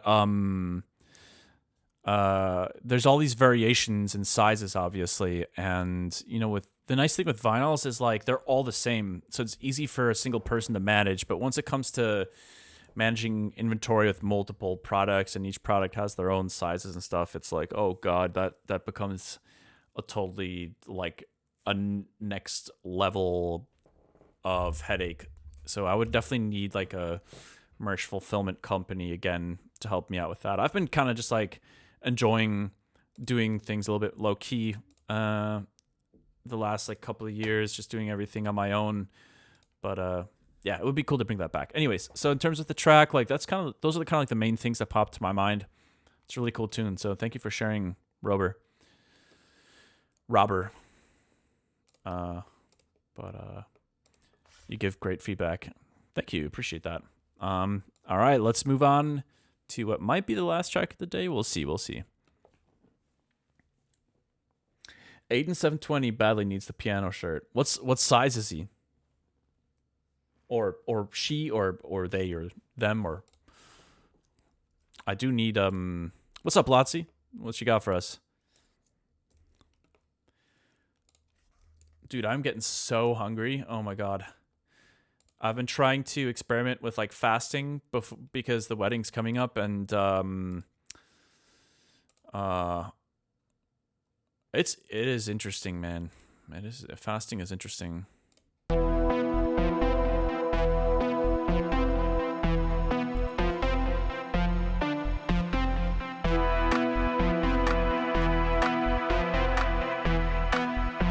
Okay.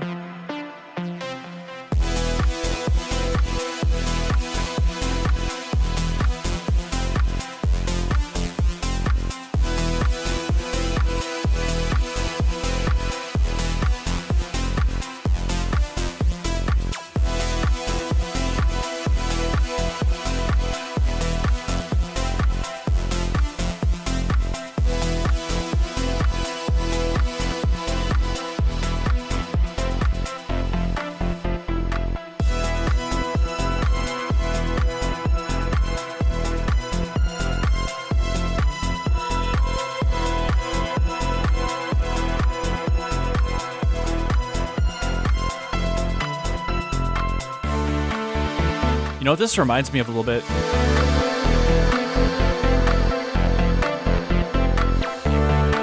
It reminds me a little bit of Kyle Watson Magic Carpet, but a little bit dreamier.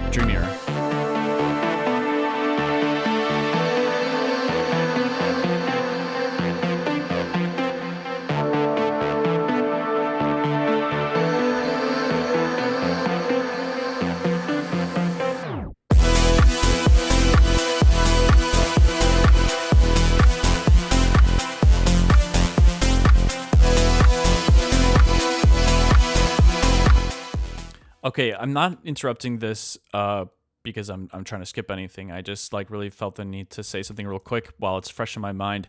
But you know, something that's super common in a lot of house music. You probably know this.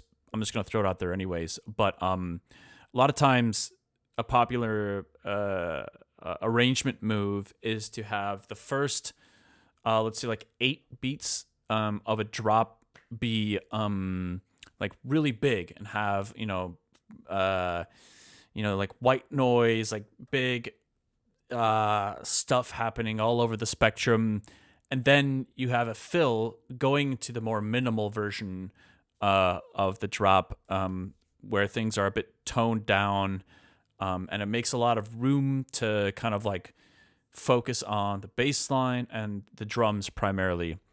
And I bring it up because I feel like you could really benefit from that, potentially, if you wanted to, in this track. You know, you've made something that's like, it feels like it's somewhere in between.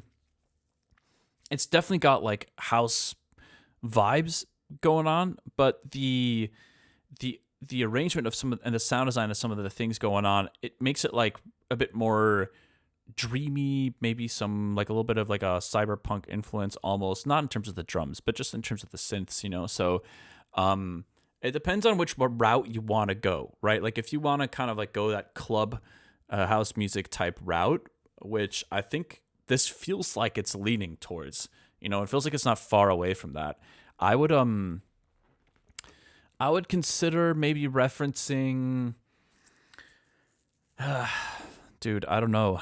I'm trying to think of like that Kyle Watson track just kind of popped into my mind, but maybe a good starting point would be to just like experiment with that suggestion I made with like the first boom dun dun dun dun dun dun dun. You know, like those first 8 beats are a bit bigger sounding, lots of bright synth elements like you have are playing, and then you have a little fill and it goes into something much deeper. I could even hear like that bass doing that instead. You know, you could basically go from having that melody in the lead, like up here, to then having it playing the bass line after those first 8 beats. You go, wait, hold on, sorry. This is going to be a really shitty example of what I'm trying to do.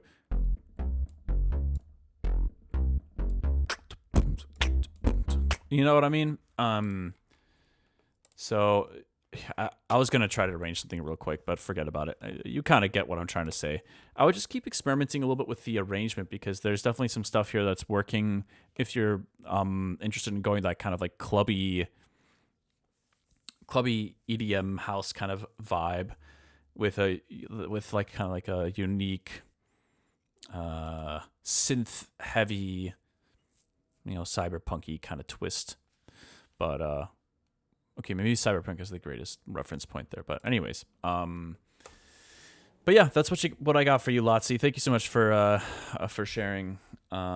8 bars full, 8 bars bass, and then percussions. Yeah, pretty much exactly. Chris Lake, Fisher, totally. Like I couldn't think of anything from Chris Lake that felt like really synth heavy. But obviously, kind of a top name in the house music scene, and like I can't really suggest Disclosure because their stuff has a different flavor to it. It's like it's more funky and like a little bit different. It's not kind of like the club house music for the most part that they do. But anyways, y'all. Oh God, I'm sore as hell. Oh.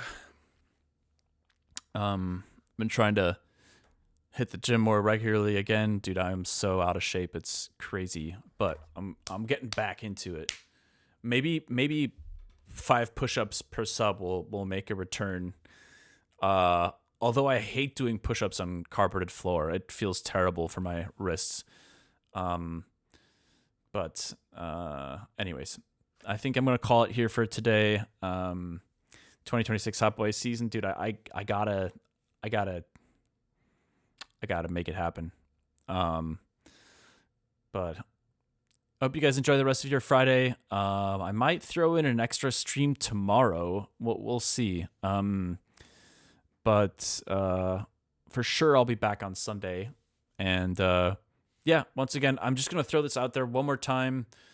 But the twofold pre-orders are live. So if I know there were some people that were a little bit upset that that first batch sold out so quickly. So if you're one of those people, pre-orders are here. They're available until next Friday. So if you order in that time frame, you're guaranteed to get another one. And yeah, that's all I got for you guys. And I'll see you guys maybe on Sunday, maybe tomorrow. Hope you guys enjoy your weekend. Peace out. Oh, raid. How much of the subscription do you get? That's a good question. I think it's like 50, 60%, something like that.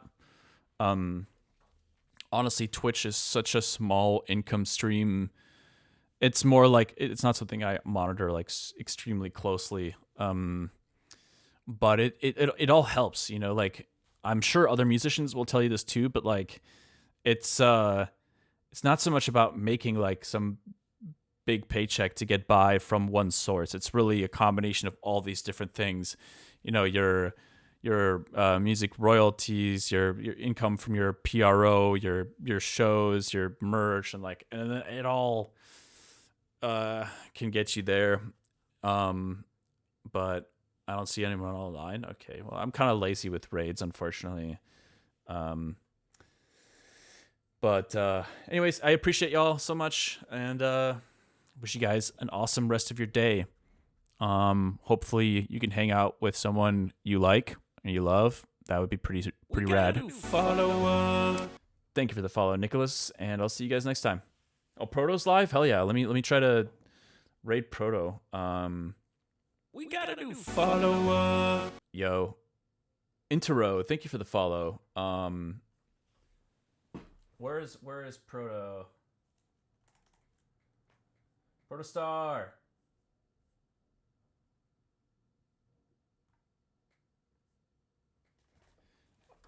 All right. I'll see you guys next time. I'm sending you over to Protostar's stream. I think he's doing more Feedback Friday stuff, or a battle royale of some kind. Okay. Peace out, y'all.